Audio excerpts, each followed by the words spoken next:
Bonsoir à tous, merci de nous rejoindre en ce bel été. J'espère que vous êtes bien installés.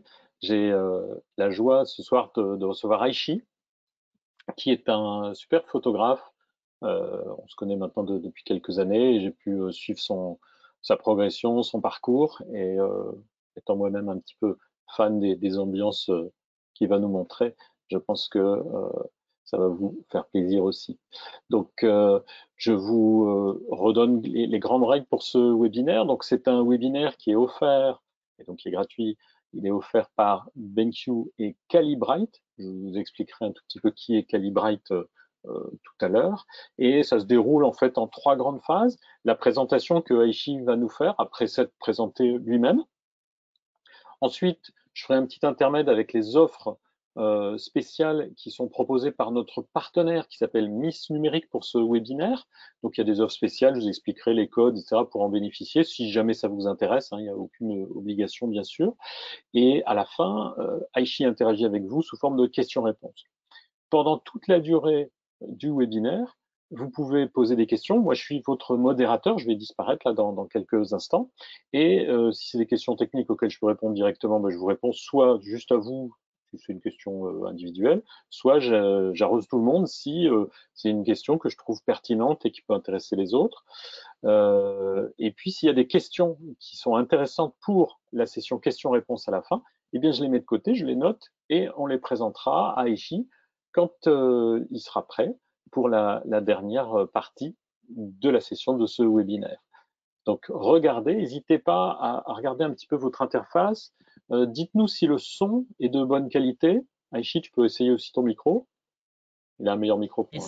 Est-ce qu'on m'entend? Voilà. Et donc, on va Ouais, voir super. si. Alors, le son, ok. Le son est parfait pour certains. J'ai une personne, JPH Larou, qui me dit que le son n'est pas bon et qu'il n'a pas d'image. Alors, ça, c'est peut-être un problème de bande passante parce que nous, on a des ordinateurs en mode mouchard qui fonctionnent très, très bien. Et pour la très grande majorité d'entre vous, tout est nickel au niveau de l'image qui son. Merci de réagir comme ça. On est en live, hein, de toute façon. Donc, le but, c'est que vous puissiez un peu interagir avec nous. Bien sûr, votre micro est coupé puisque vous êtes pas loin d'une centaine déjà connectés là. Oui, vous êtes une centaine et il y a d'autres personnes qui continuent à arriver. Donc, on ne peut pas mettre le micro de tout le monde, vous le comprenez. Mais dans la session questions-réponses, on prendra bien vos questions et on essaiera de les traiter le mieux possible. Voilà, donc je laisse la place à Aichi, il se présente et puis dans la foulée, euh, Ouais. on continue. Alors, je n'ai pas le retour du chat, donc s'il y a des petits mots qui vont à Hervé, c'est Hervé qui va me transmettre un petit peu. Donc, je vais commencer par partager l'écran. Normalement, vous devriez le voir dans quelques instants. Que ça fonctionne. Hop. Ouais, c'est nickel. Bienvenue dans ce. C'est bon, ça fonctionne. Tu as le retour, Hervé, super. Bienvenue dans ce webinaire sur la calibration d'écran pour sublimer les couleurs. Aujourd'hui, on va parler de couleurs. La couleur, ça peut être sur plein de sujets, mais aujourd'hui, on va être surtout sur de la photographie. Pour ceux qui ne me connaissent pas, je vais un petit peu me présenter à vous. Hop, et j'ai une petite slide. Est-ce que ça fonctionne? Oui, super. Alors, qui je suis? Moi, je suis Aichi, photographe, directeur artistique et réalisateur vidéo. Donc, j'interviens sur différents sujets en photo, en direction artistique de projet. Et puis aussi, j'aime bien filmer des choses, faire des petits films.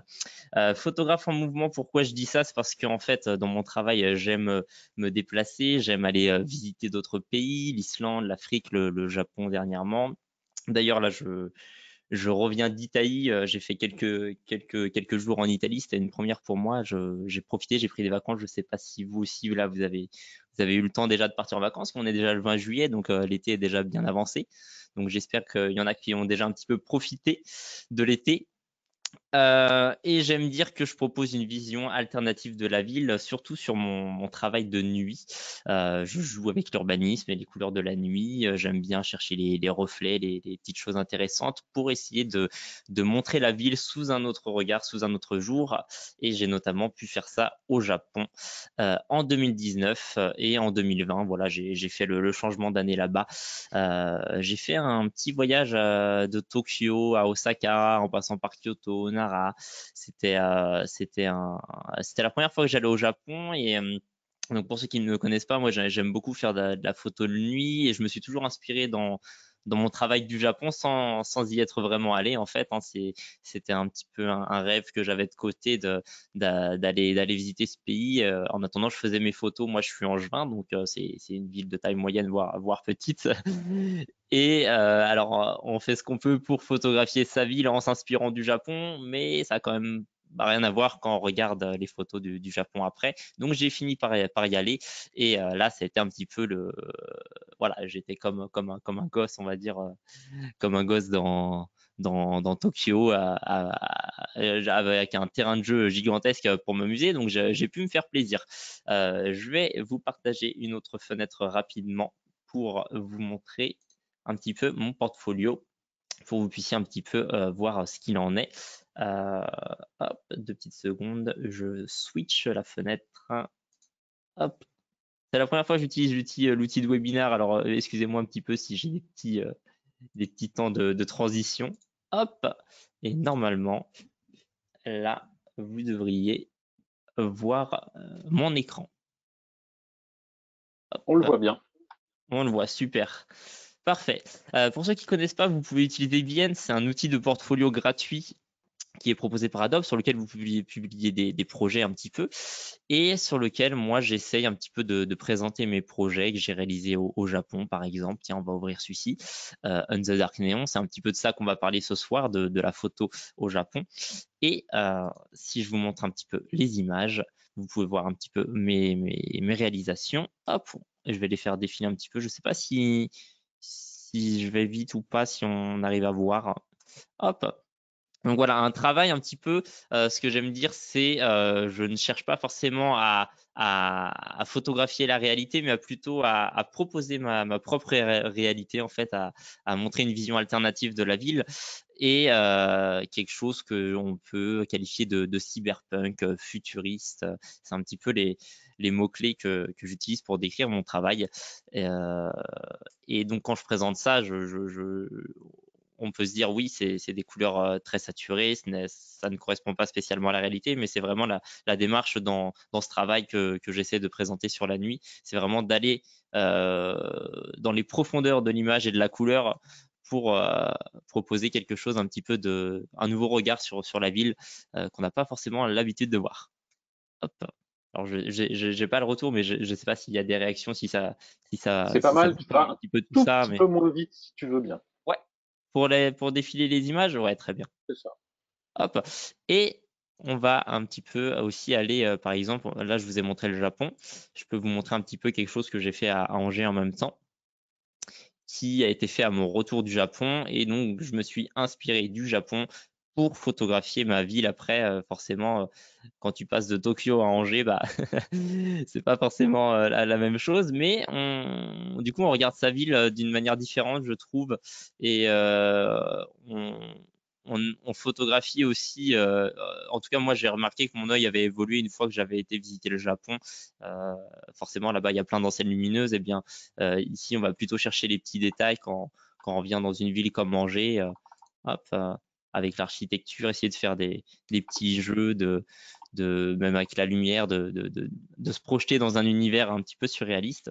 Et ça, c'est un projet que j'ai exposé quand je suis revenu du Japon. J'ai fait une exposition sur ma ville à Angers. Voilà un petit peu pour mon portfolio. Rapidement, je vous montre aussi ce qu'il est possible de faire en photo de jour, en fait, en venant jouer avec les couleurs. On peut, là, je suis parti en Islande l'été dernier, justement.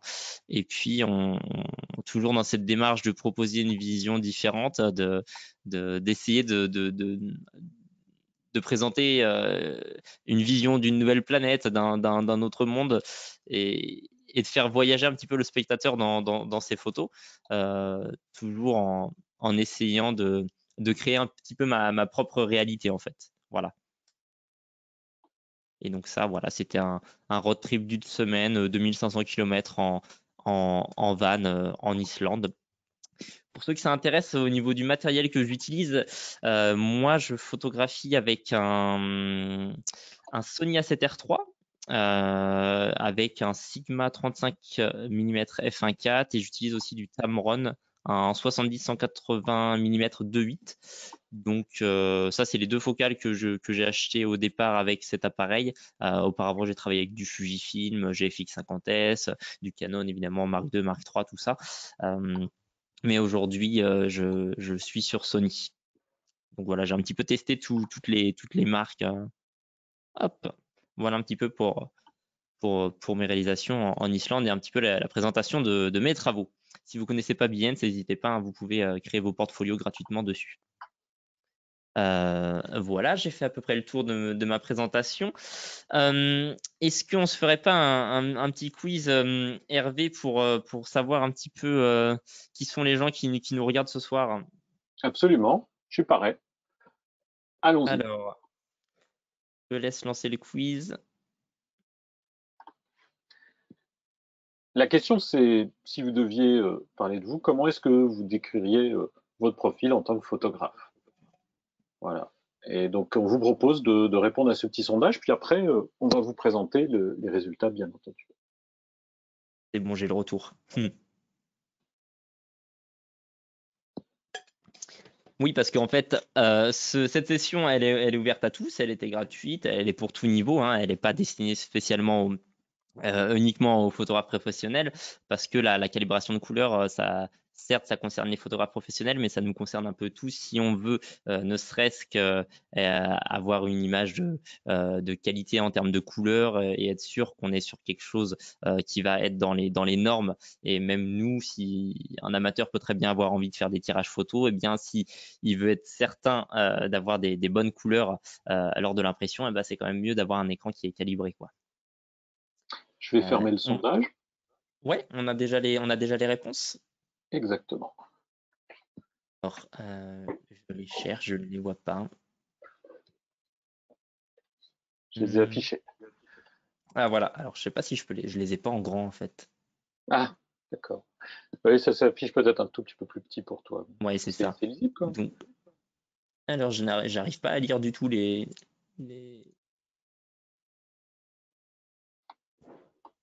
Alors, numérotations. 16% amateurs, j'aime regarder les photos, mais on est sur un système où les personnes peuvent choisir plusieurs réponses. Donc, le total, potentiellement, est supérieur à 100. 3% aiment les photos et les prennent au Au smartphone. smartphone. Pas 64% trop. avec un boîtier. Ah, 19% sont semi-pro freelance et un pourcentage de leur activité, c'est la photo. 4% sont photographes professionnels. d'accord, donc on a quand même une majorité ici de photographes utilisateurs de boîtiers, donc c'est bien, on va pouvoir un petit peu Ouais, parler boîtier sans trop perdre tout le monde. Quand je parlais de Sony tout à l'heure, ça vous a peut-être parlé un petit peu.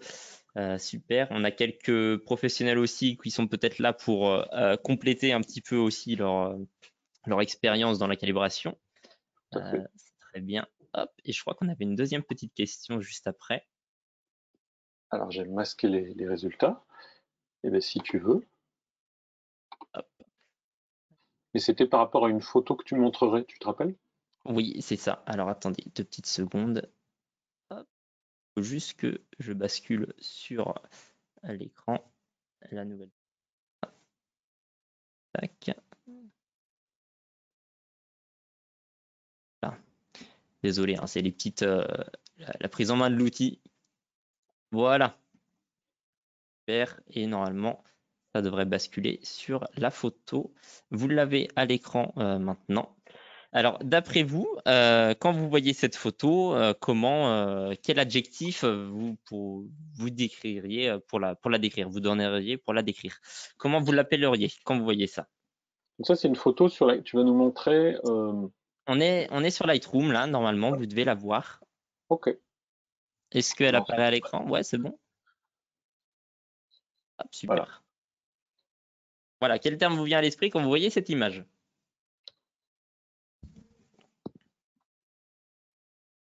Un petit sondage à nouveau. Alors, vous pouvez à la fois dire du cyberpunk, que c'est de la street photographie, ça vous fait penser à l'univers manga, c'est très saturé, il y a beaucoup de couleurs dans cette image, ou alors c'est du steampunk, je ne sais pas, n'hésitez pas, vous pouvez répondre encore pendant quelques petites secondes. Hop. Alors, je vais attendre que tout le monde puisse voter.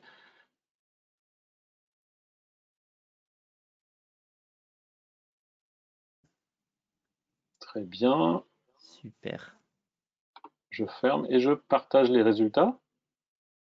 Alors, les Maintenant, résultats, est-ce hop que là. tu les vois du coup maintenant? C'est bon? Alors moi, je les ai toujours en tout petit, mais c'est pas très grave. Sinon, je vais te laisser les lire si tu veux. Donc, Cyberpunk, 19%, Hmm. Street Photo, 65%, Univers Manga, 20%, Très Saturé, 54%, Steampunk, 1%. Je vois que la street photo arrive en tête parce Oui, que oui, il y a pas vraiment de mauvaise réponse. En effet, c'est du cyberpunk. C'est un petit peu le mot-clé. Peut-être qu'aujourd'hui vous allez découvrir si vous connaissez pas un petit peu ce style de photographie. Faut savoir que je ne suis pas le seul à photographier les néons au Japon. Et c'est un univers et un style qui vient un petit peu plus en ce moment dans les tendances qu'on commence à voir de plus en plus. Je ne connais pas beaucoup de photographes français qui en font, mais ça se développe de plus en plus en tout cas. Et donc c'est un petit peu le mot-clé pour définir ce style en photographie. Évidemment, c'est de la street photo, bien évidemment aussi. Hein, il y a ça, il y a pas photo. C'est très saturé, en effet, c'est très saturé, mais on essaye d'aller dans les extrêmes de la photo sans pour autant la détruire.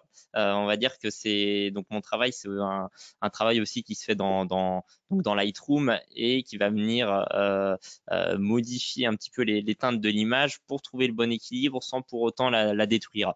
Et c'est là que on va parler un petit peu de calibrage d'écran parce que c'est un petit peu l'importance aussi d'avoir l'écran qui permet d'être sûr de ce qu'on fait lorsqu'on travaille. Alors, on est bon pour le quiz, je crois, Hervé. Euh, on oui. va pouvoir un petit peu commencer dans Lightroom. Je vais vous présenter deux petites photos que j'ai réalisées du coup au Japon. Et on va un petit peu les décomposer ensemble.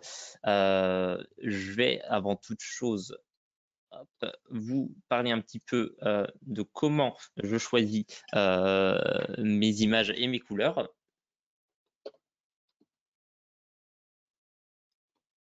Aichi fait souffrir les imprimeurs avec ses couleurs hyper saturées. Ah oui, c'est ça. Le problème, c'est que c'est moi aussi l'imprimeur puisque j'imprimais moi-même les images derrière, donc je pouvais voir en temps réel ce qui se passait. C'était l'avantage et l'inconvénient. Donc, quand on est dans Lightroom, là, on a cette photo. Moi, j'ai un travail. Je vais vous montrer deux photos. euh, et vous allez voir, j'ai choisi deux photos qui sont très différentes. Je crois que vous les voyez en même temps. Hop, il y a peut-être un petit délai, donc je laisse le temps d'arriver. Voilà, j'ai choisi donc la photo qui était la couverture de ce webinaire et une autre photo prise depuis les hauteurs d'Osaka sur la ville qui présente vraiment deux regards différents sur la ville puisqu'on a cette photo là où on voit toute la grande ville d'Osaka depuis les hauteurs qui va être pleine de gratte-ciel, très urbaine. Et ensuite, on va venir dans un petit quartier de Tokyo où là, on est plutôt dans les petites ruelles avec tous les petits néons un peu partout. Et pour moi, c'est ça le Japon, c'est passer de ces grandes tours à la petite ruelle toute discrète avec plein de petites lumières qui racontent plein d'histoires et dans laquelle on peut vraiment s'amuser en photographie, quoi. On peut vraiment se faire plaisir. Je ne sais pas s'il y en a dans le chat ce soir qui ont déjà été visiter le Japon, mais si c'est le cas, vous me comprenez un petit peu. Voilà, moi, j'aimais me perdre. Hein. Je faisais des nuits blanches dans les rues de Tokyo, je me baladais et il n'y avait pas d'itinéraire. Hein. C'était, hop, cette rue-là, ça m'intéresse, j'y vais et puis on se promène et on découvre des petites surprises. J'ai aussi rencontré d'autres photographes évidemment quand j'étais au Japon et donc on se faisait des sorties ensemble, on allait un petit peu, on se faisait des itinéraires communs. C'était assez sympa. Au niveau des choix de couleurs, je vais un petit peu vous présenter un petit visuel qui va peut-être vous parler. Hop. Alors 2 secondes, hein, je le prépare à l'écran et je vais vous basculer dessus juste maintenant. Je crois que vous le voyez. Normalement, c'est bon. Le cercle chromatique, est-ce que ça parle à certains dans le chat? Je pense. En fait, il faut savoir que moi, avant d'être photographe, j'ai été d'abord graphiste. En fait, je travaillais dans le graphisme, graphisme print, justement. Donc, je gérais aussi toute la partie impression derrière des visuels que je créais. Et c'est des valeurs qui ont été très importantes pour moi en termes de couleur, colorimétrie, qui me servent aujourd'hui dans mon travail de la photo, puisque du coup maintenant je suis photographe à temps plein. On va dire que j'en avais marre d'être derrière un bureau toute la journée. J'avais envie de me déplacer aussi. Du coup, je me suis plutôt après orienté dans la photo. Et toutes ces notions que j'ai vues en graphisme et en couleur, eh bien, elles me sont très utiles aujourd'hui dans mon travail de la photo, puisque pour ceux qui connaissent un petit peu le cercle chromatique, on va pouvoir travailler la couleur d'une certaine manière dans ces images. Alors, quand on prend des photos, c'est très important, évidemment, le cadrage, la composition, tout ça, mais il y a un facteur qu'il ne faut pas oublier, c'est aussi l'équilibre et l'harmonie des couleurs dans une image qui est très important. Et c'est pourquoi j'aime passer du temps dans Lightroom à équilibrer les teintes et tout, parce qu'en fait, quand on prend une image, on peut parfaitement la cadrer, parfaitement faire une composition qui va être géniale. Mais il suffit qu'il y ait un petit détail dans cette image qui a une couleur qui ne matche pas tout à fait avec le reste, eh bien, on va pouvoir ajuster ça dans Lightroom et essayer d'avoir une image qui va avoir des couleurs vraiment qui vont marcher entre elles. Et c'est là que devient intéressant ce cercle chromatique qui va fonctionner un petit peu par opposition. Je ne sais pas si on voit ma souris quand je montre la fenêtre, mais si, Non. je pense pas. Ah si, Donc, si, on la voit, mais elle est toute petite. voilà. Donc, entre guillemets, ce cercle chromatique, comment il va marcher? Il va marcher un petit peu par opposition. C'est-à-dire que les couleurs elles vont bien fonctionner entre elles. Par exemple, soit les couleurs qui sont adjacentes. Donc, on va avoir le bleu, le violet, le vert, le jaune, orange, rouge, euh, et puis le violet, rouge. Et puis, il va y avoir les couleurs aussi qui vont un petit peu fonctionner par opposition. C'est-à-dire que si on met du bleu et du orange ensemble, on va avoir un contraste de couleurs qui va être sympa.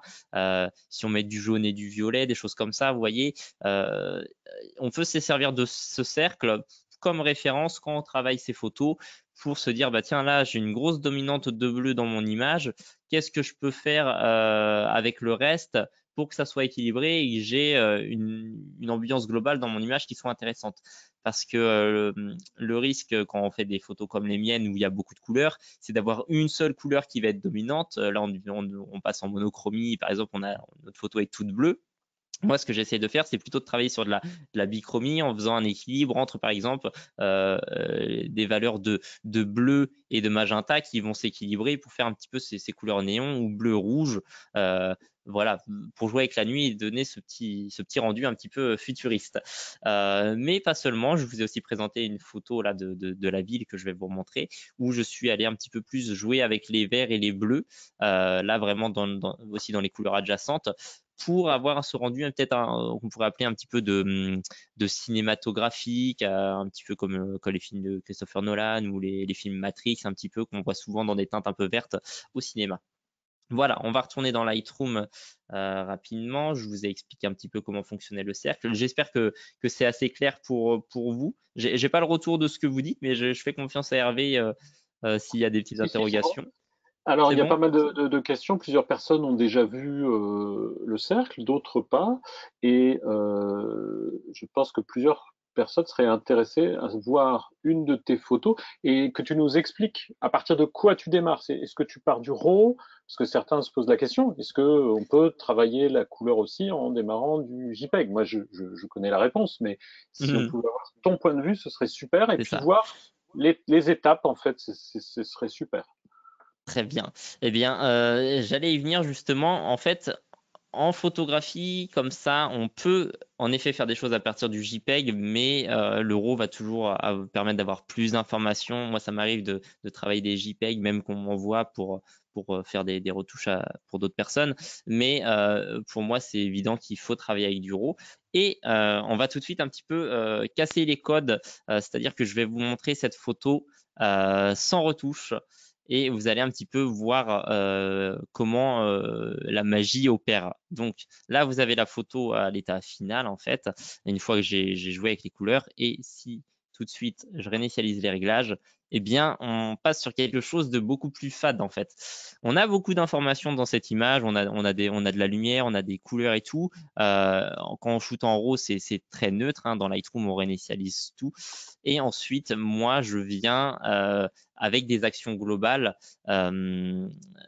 créer mon image et on va dire répandre la couleur. Alors je viens pas peindre sur une zone en particulier, je fais vraiment des actions globales qui vont jouer sur l'ensemble de mon image à partir de l'éclairage existant. Donc c'est quand même important à la prise de vue d'avoir les bonnes lumières, les choses comme ça qui fonctionnent pour qu'on puisse ensuite travailler correctement l'image à la retouche. Hop. Je vais vous montrer un petit peu quelques fonctions que j'utilise dans Lightroom pour aller vers ce résultat.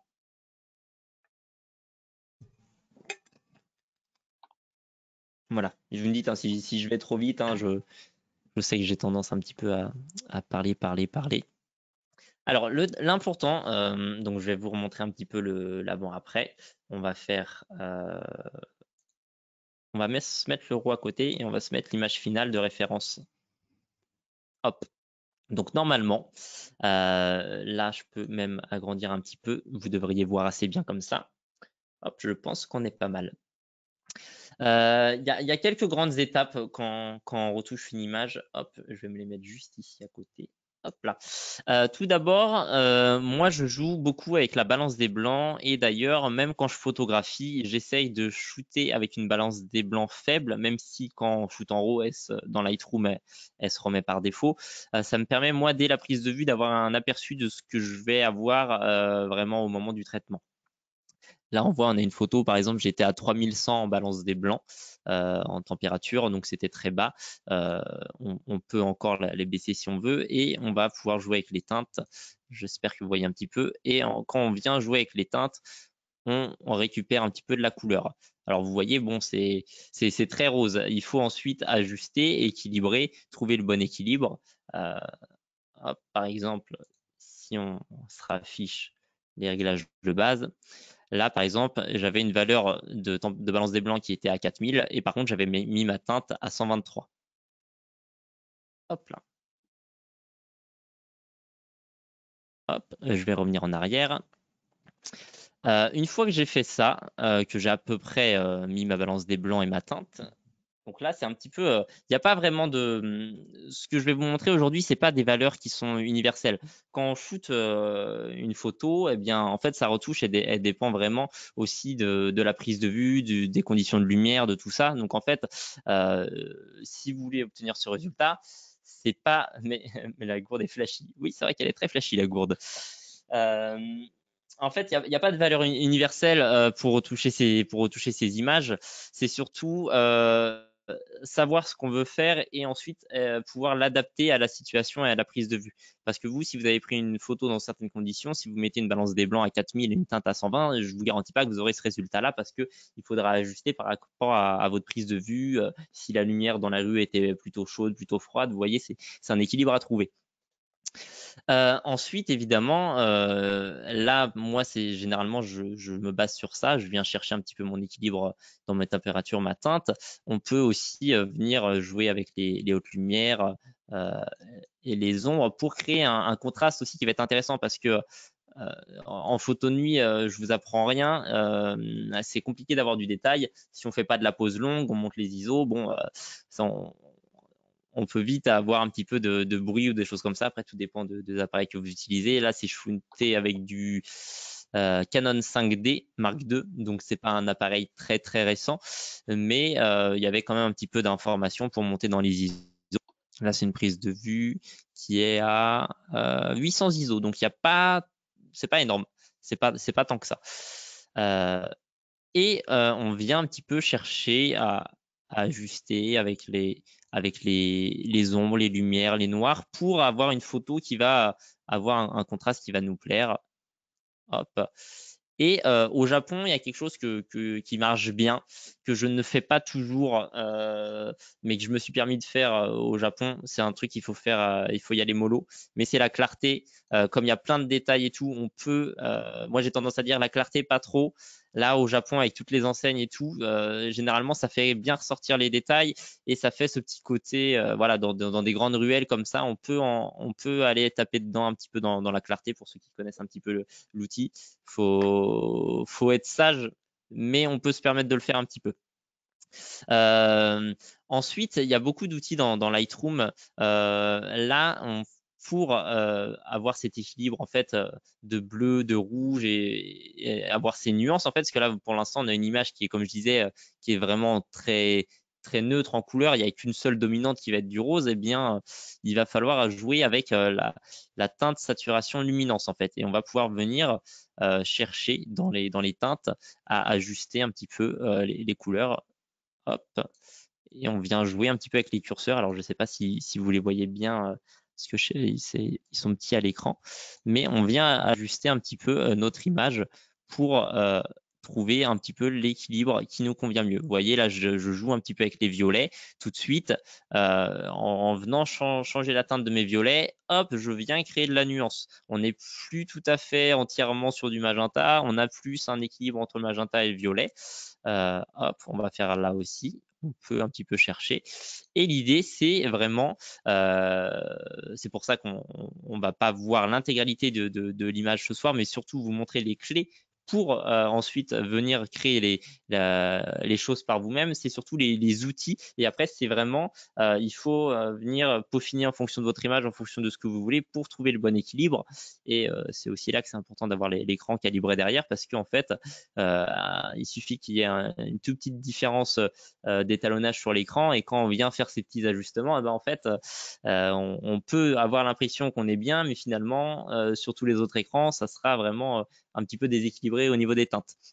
Donc c'est pour ça que c'est très important d'avoir l'écran qui est calibré pour avoir la bonne couleur lorsqu'on travaille comme ça à fond dans l'équilibre un petit peu avec finesse, parce que il suffit que je fasse un petit clic sur le curseur et paf, la photo elle change totalement. Bon là j'y ai été très fort, hein.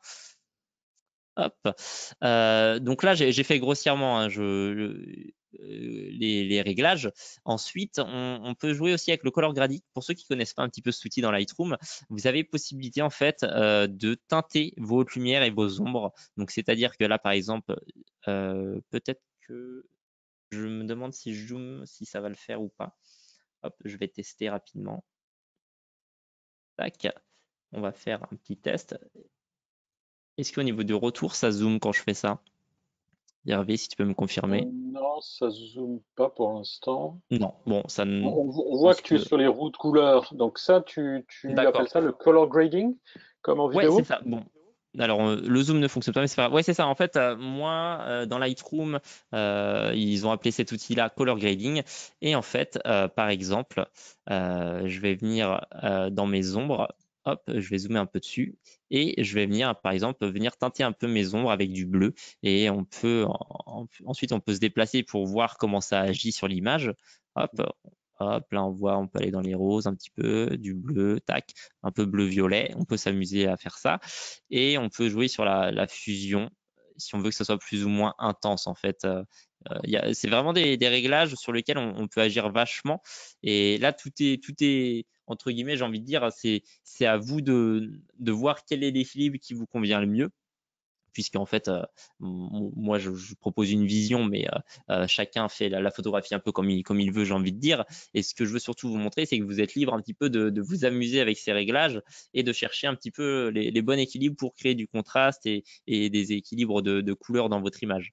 Hop, par exemple, là, on va venir dans les hautes lumières. Hop, et les hautes lumières, par exemple, je peux les teinter un petit peu. Hop, aussi, augmenter un peu leur luminance. Je vois d'ailleurs qu'elles sont un petit peu lumineuses, donc je vais baisser un petit peu ma lumière ici. Tac. Là, en gros, on a les grosses actions. Et ensuite, un point important que je veux montrer dans Lightroom, c'est l'étalonnage. L'étalonnage, c'est un outil très puissant. Pareil, il faut faire assez attention, qui vient compléter l'outil teinte saturation et le color grading. Hop, et je vais vous l'expliquer tout de suite. Avant, je vais boire une petite gorgée.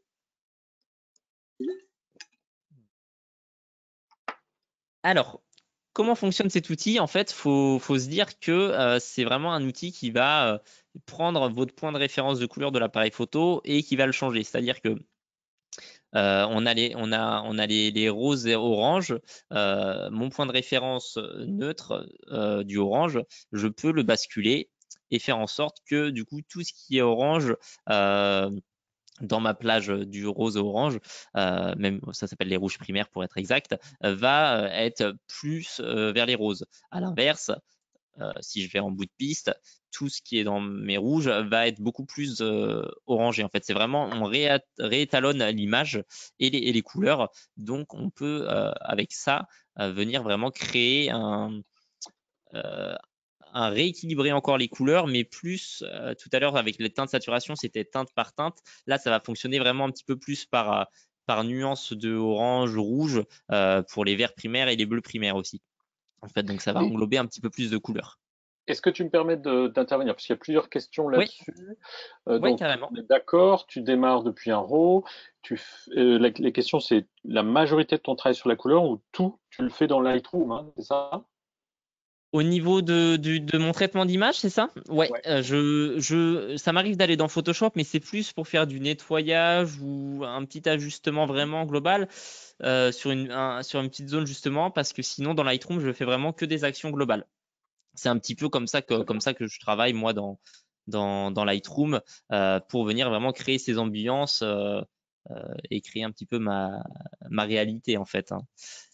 Et puis, plusieurs questions sur mais pourquoi alors le webinaire s'appelle Calibrer son écran. Bah, je pense que ce qu'on montre ici, c'est le type de travail que fait Aichi. Et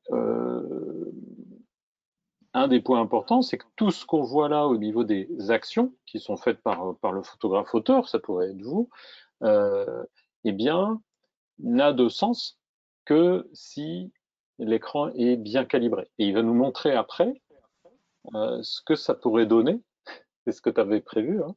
Oui, c'est Euh, ça, on va y venir, hein. voilà.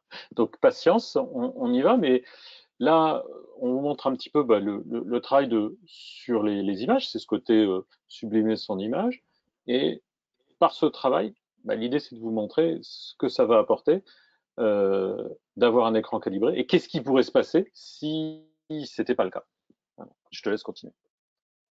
Oui, voilà, c'est ça. En fait, l'importance là de ce que je vous montre, c'est que pour faire ça, si votre écran il n'est pas calibré, bah, ça peut vous embêter derrière lorsque vous partagez vos photos d'un écran à l'autre. En fait, le rendu chez vous peut-être qu'il sera bien, mais chez tous les autres, il sera mauvais parce que vous aviez une petite erreur de calibrage ou quelque chose comme ça. Donc, euh, avant toute chose, là, on voit un petit peu les grandes lignes, comment on peut créer des variations de couleurs dans l'image.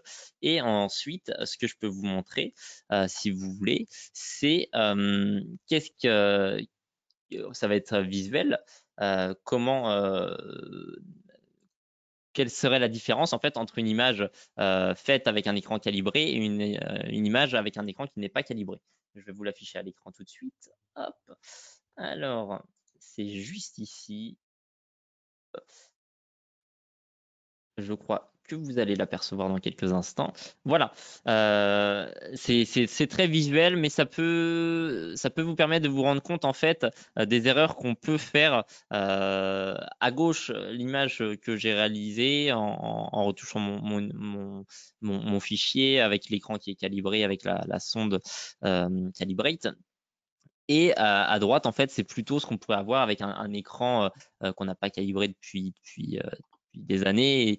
Et en fait, on se rendrait pas forcément compte au moment de la retouche que c'est mauvais, mais par contre, à l'impression derrière ou lorsqu'on l'affiche sur d'autres écrans, en fait, eh bien, là, on va voir toute la différence de couleur parce qu'en fait, je vais peut-être pas préciser ce point, mais le gros intérêt d'avoir l'écran calibré, par exemple, si vous faites des tirages, eh bien, c'est que votre écran, il affiche l'Adobe RGB 98, par exemple, vous êtes calibré, vous avez la certification d'avoir des couleurs qui sont les bonnes.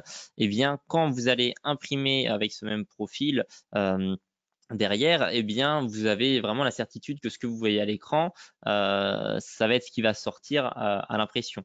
Vous pouvez aussi, par exemple, quand vous êtes professionnel, dire à votre client, bien, j'ai un écran qui est calibré, vous pouvez me faire confiance sur le choix des couleurs et sur, euh, l'affichage du fichier, puisqu'en fait, les couleurs qui vont être sur mon écran sont les bonnes, en fait, hein.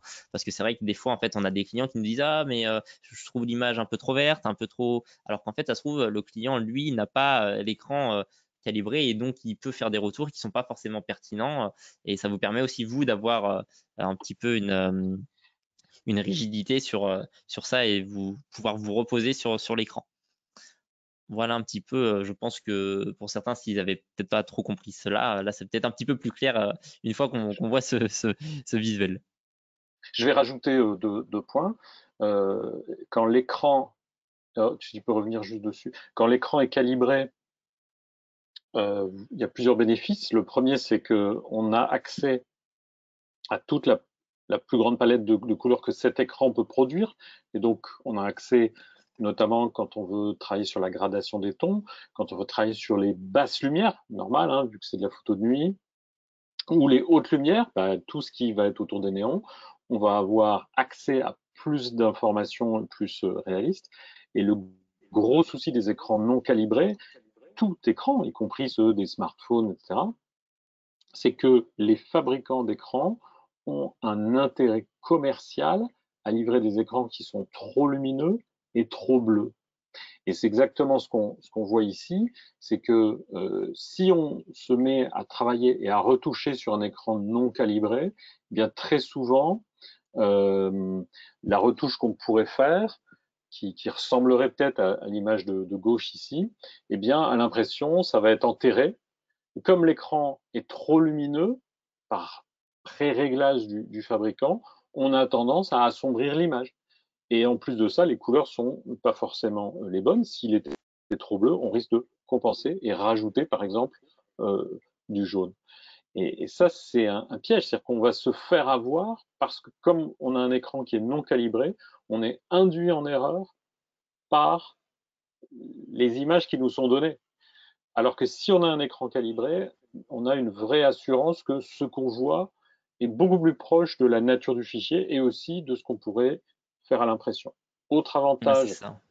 quand l'écran est calibré, dans Photoshop, en utilisant la fonction format d'épreuve personnalisé, on peut simuler à l'écran la sortie papier et sélectionner, par exemple, le profil d'un papier fine art anonymeux. Et à ce moment-là, on va avoir une idée du rendu. On peut même faire apparaître les couleurs non imprimables. Alors, je sais que certains maîtrisent ça, c'est pas le cas de tout le monde, et ça fait partie des intérêts. Après, on fera un calibrage écran, vous inquiétez pas, on va aller là-dessus.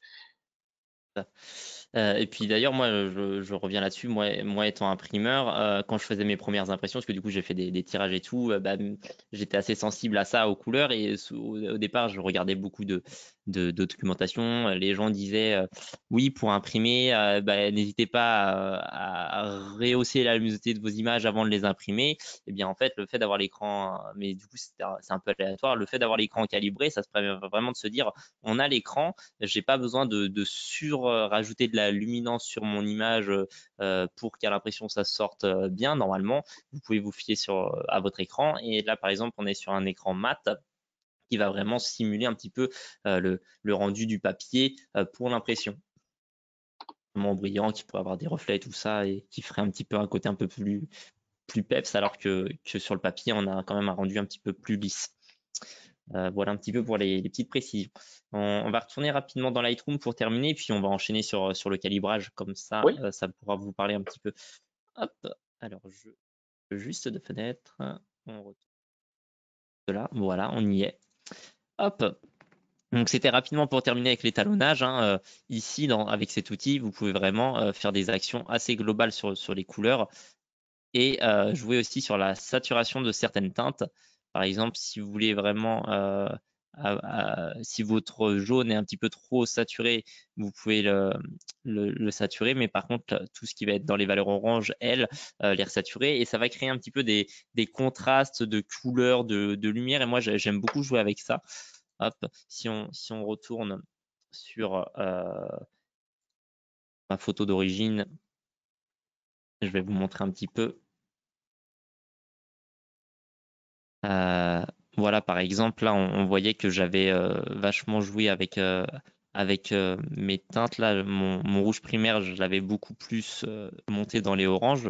Et on voit que si à l'inverse, attendez, je reviens en arrière, si à l'inverse, je vais dans les roses, Hop, ça bascule un petit peu. Eh ben, on a une image qui est quand même vachement plus plate. On perd en nuances et tout. Donc, c'est vraiment la recherche du bon équilibre, d'avoir un peu de rose, mais pas trop, avoir un peu de rouge. Et c'est pour ça que c'est assez important de bien connaître un petit peu l'équilibre des couleurs, tout ça, pour trouver le bon équilibre dans Lightroom, quoi.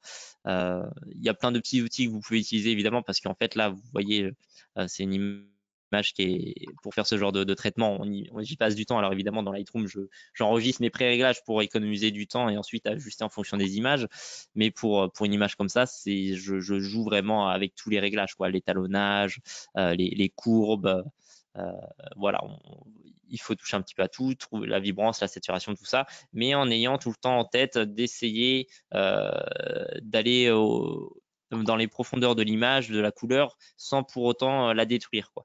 Donc des fois, quand on retouche, on commence à voir des petites saletés, eh bien on essaye d'ajuster pour trouver le bon équilibre. Voilà un petit peu. C'est un petit peu le même principe pour cette photo qui arrive, où là on est sur du coup les hauteurs d'Osaka. Eh bien là c'est la même chose, mais c'est plutôt que d'aller chercher un équilibre dans les bleus, les roses. Alors attendez, ça arrive, hein.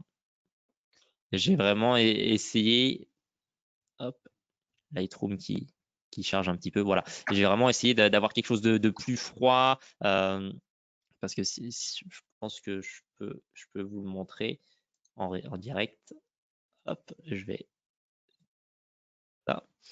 Si on, on vient rajouter de la teinte, là, voilà, mon image, elle crame complètement. Donc, c'est aussi trouver la bonne justesse dans l'image, parce qu'il y a des photos, vous allez les prendre, vous allez, par exemple, peut-être vouloir les travailler dans des couleurs un peu roses. Et c'est ce que j'avais tendance à faire lorsque je débutais dans ce milieu-là. C'est que j'essayais de faire toutes mes photos en bleu et rose.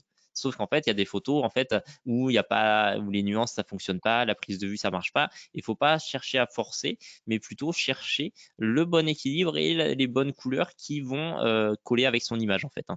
Donc et ça permet d'avoir des séries qui sont différentes aussi dans les couleurs, de développer son traitement et d'avoir de belles surprises aussi là.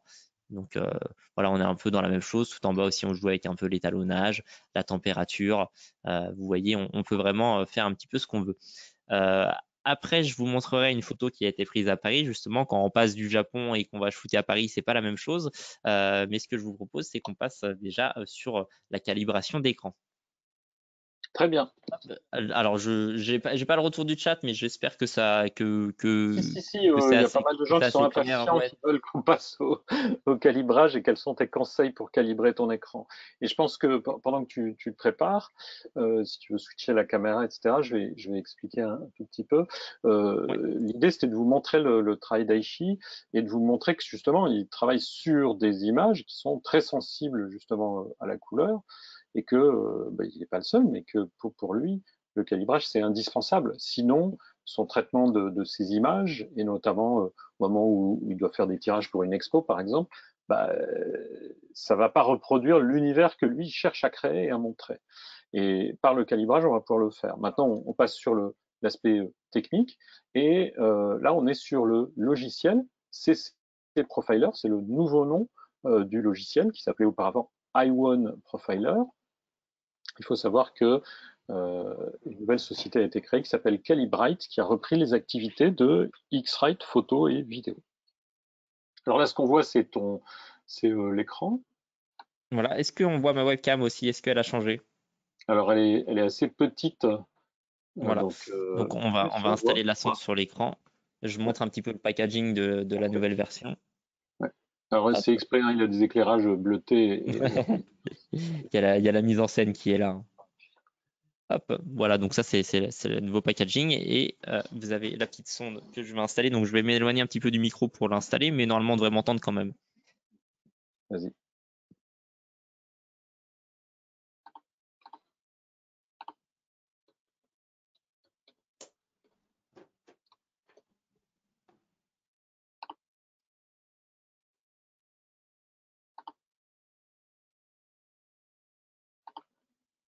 Bien s'assurer quand on l'installe sur l'écran qu'elle soit bien à plat contre l'écran, parce que sinon, s'il y a un petit jour, en fait, la précision du calibrage ne sera pas optimale. Alors, dans le logiciel, vous avez une fonction de base, hein, et ça suffit très bien pour faire la calibration. Pas besoin d'aller dans Avancé, sauf si vous voulez un peu plus pousser les choses, mais la fonction de base suffit directement. Caractérisation de l'écran. Hop, il détecte automatiquement nos écrans. Donc moi j'en ai deux puisque mon écran est branché sur un ordinateur portable et j'ai l'écran BenQ à côté. Donc je vais sélectionner le BenQ. On peut choisir la valeur de l'illuminant, donc la température de couleur du blanc. Température couleur, moi j'étais sur D65, donc 6500 Kelvin. Et la luminance. Alors, on en a parlé tout à l'heure, mais quand vous recevez des écrans, généralement, euh, en réglage d'usine, souvent ils sont très très très très lumineux pour en fait justement souvent quand on les voit dans les magasins tout ça pour être très flatteur au niveau des couleurs au niveau de la luminance. Il faut savoir qu'en fait c'est pas le réglage qui est conseillé. D'ailleurs c'est un réglage qui va vous fatiguer les yeux tout ça, donc il vaut mieux être sur un réglage plus bas et qui va être plus fidèle pour vous afficher les couleurs et la luminance aussi derrière si vous le sortez sur de l'impression 120 candela du mètre carré, 100. Moi, c'est ce que je recommande pour être sur un rendu qui va être équivalent aussi à celui du papier. Parce que pareil, si vous avez un écran trop lumineux, eh bien, quand vous imprimez, évidemment, vous allez avoir des surprises puisqu'en fait, le papier n'est pas aussi flashy qu'un écran très très lumineux. Donc, on va se régler sur 120. Voilà. Ensuite, par défaut, le logiciel est déjà pré-réglé. Vous avez juste à faire suivant. Hop, il va nous dire de sortir l'instrument de mesure, donc ça je l'ai déjà fait. Et ensuite, il va nous proposer de démarrer la mesure, juste ici, en fait. Et normalement, je clique et ça se fait. C'est vraiment tout simple, hein, il y a juste à brancher la sonde, à lancer le logiciel. Donc, on va... Là, on t'entend plus, hein. Là, on m'entend, là c'est bon. Là, c'est Voilà. bon. J'ai retourné la sonde, juste pour vous expliquer, j'ai retourné la sonde et il y a un petit cache qui permet de capturer la lumière ambiante. On le retourne, il va mesurer l'écran. On fait OK. Il nous dit bien de vérifier que la sonde est bien alignée contre l'écran. Voilà. Il y a des petites instructions là sur sélectionner les réglages qu'on peut choisir manuellement, le contraste, la luminosité. On fait OK. On a la sonde qui est positionnée. On fait suivant. Là, qu'est-ce qui se passe? Le logiciel, il va faire un petit test de contraste et de luminance et ensuite, suite à ça, il va nous dire un petit peu si on a besoin d'ajuster la luminosité de l'écran avant de poursuivre. Moi, j'ai précalibré l'écran avant cette session, donc j'avais déjà réglé. Mais par exemple, tout à l'heure, j'avais un réglage de luminance qui était un petit peu plus élevé. Eh bien, je peux vous le montrer manuellement. Je vais sur les boutons. Hop. Si j'augmente. Approche-toi un petit peu de ton micro Ouais, parce que là, on te ouais, perd en fait dès que tu t'écartes du micro, hein. c'est Il ça, doit être très sensible. c'est ça. Si j'augmente la luminosité, on voit directement sur l'écran qui me dit la luminance du blanc mesuré est trop élevée, donc on peut directement agir sur l'écran pour se calibrer à la valeur de référence que j'avais indiquée, qui était 120. Hop, je descends encore un petit peu. Voilà. Et là, Voilà. on voit bien que ma luminance du blanc mesurée, elle est à 120, à l'équivalente de ce que je veux obtenir. Les gens ne le voient Voilà, pas forcément. Il y a une petite tique verte tout simplement qui indique quand on est au bon niveau. c'est ça. Hop, une fois que ça c'est fait, qu'on a réglé la luminance, on lance la calibration et là en fait il fait défiler toutes les couleurs pour les mesurer et pour être sûr de après ajuster et créer un profil qui va être aux bonnes valeurs. D'ailleurs, lorsque vous calibrez l'écran, vous pouvez avoir une petite surprise une fois que c'est fait. Vous pouvez avoir l'impression que, une fois que c'est terminé, que votre écran est plus chaud, a des couleurs un petit peu moins flatteuses. Eh bien, c'est normal, c'est ce que j'expliquais juste avant. En fait, quand vous achetez un écran avec les réglages d'usine, il va avoir des couleurs qui vont être très flatteuses, une luminance beaucoup trop élevée. Et après, quand on vient se réajuster, bah, on a un peu l'impression que notre écran est plus chaud, que les couleurs sont sont moins flashy, peut-être moins flatteuses, mais c'est juste c'est provisoire, c'est le temps que vous vous réhabituez, que votre œil s'habitue, mais au moins vous êtes sûr que vous avez les bonnes couleurs une fois que vous êtes calibré, quoi. Donc pas de panique si si vous vous dites ah mais non j'ai fait le calibrage, les couleurs elles me paraissent trop chaudes, mon blanc n'a pas l'air blanc. Eh bien en fait c'est simplement l'œil qui doit se réhabituer à votre écran. Tout à fait ça. Je peux rajouter deux, trois petites choses si tu veux bien. Vas-y. Donc, le calibrage, toi, tu as proposé 120 candela. C'est un réglage qui est bien pour un environnement de bureau.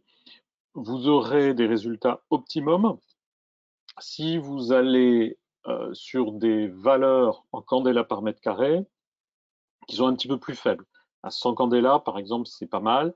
Les retoucheurs professionnels, eux, travaillent à 80 candela par mètre carré. Mais ce n'est possible que dans une pièce qui est très faiblement éclairée. Alors, je vais mettre ma caméra, je vais expliquer rapidement pourquoi. Parce qu'en fait, l'œil qui est votre capteur principal, vous en avez deux, celui de droite et celui de gauche, il ne va pas s'ajuster par rapport à la luminance de votre écran, il va s'ajuster par rapport à la luminance de la pièce. Et donc, la pupille va s'ajuster. Si vous avez une pièce qui est faiblement éclairée, par cela, j'entends une pièce où vous voyez votre clavier, votre souris, mais tout juste. Hein. On n'est pas dans le noir, ça c'est pas bon, mais on est dans une pièce faiblement éclairée, autant que faire se peut, avec aucune couleur vive dans votre champ de vision, alors vous allez pouvoir vous mettre comme valeur cible à 80 candela par mètre carré. 90, c'est pas mal. 100, ça va bien. 120, c'est pour une pièce de type un bureau normalement éclairé. Au-delà, vous risquez de perdre dans la dynamique des couleurs de votre écran. Mais il faut bien comprendre que si vous vous mettez à 80 candela par mètre carré comme cible et que vous êtes dans une pièce fortement éclairée, votre œil s'ajuste par rapport à la luminosité de la pièce, vous ne pourrez pas travailler correctement. Donc, c'est pas une règle automatique, ça s'apprécie par rapport à la luminosité de la pièce. Donc, c'est une des idées par rapport à l'environnement. Regardez ce que vous pouvez faire pour réduire la luminosité dans votre pièce. Vous vous assurez qu'il n'y a aucune lumière qui vient frapper votre écran. Et ensuite, vous lancez le calibrage.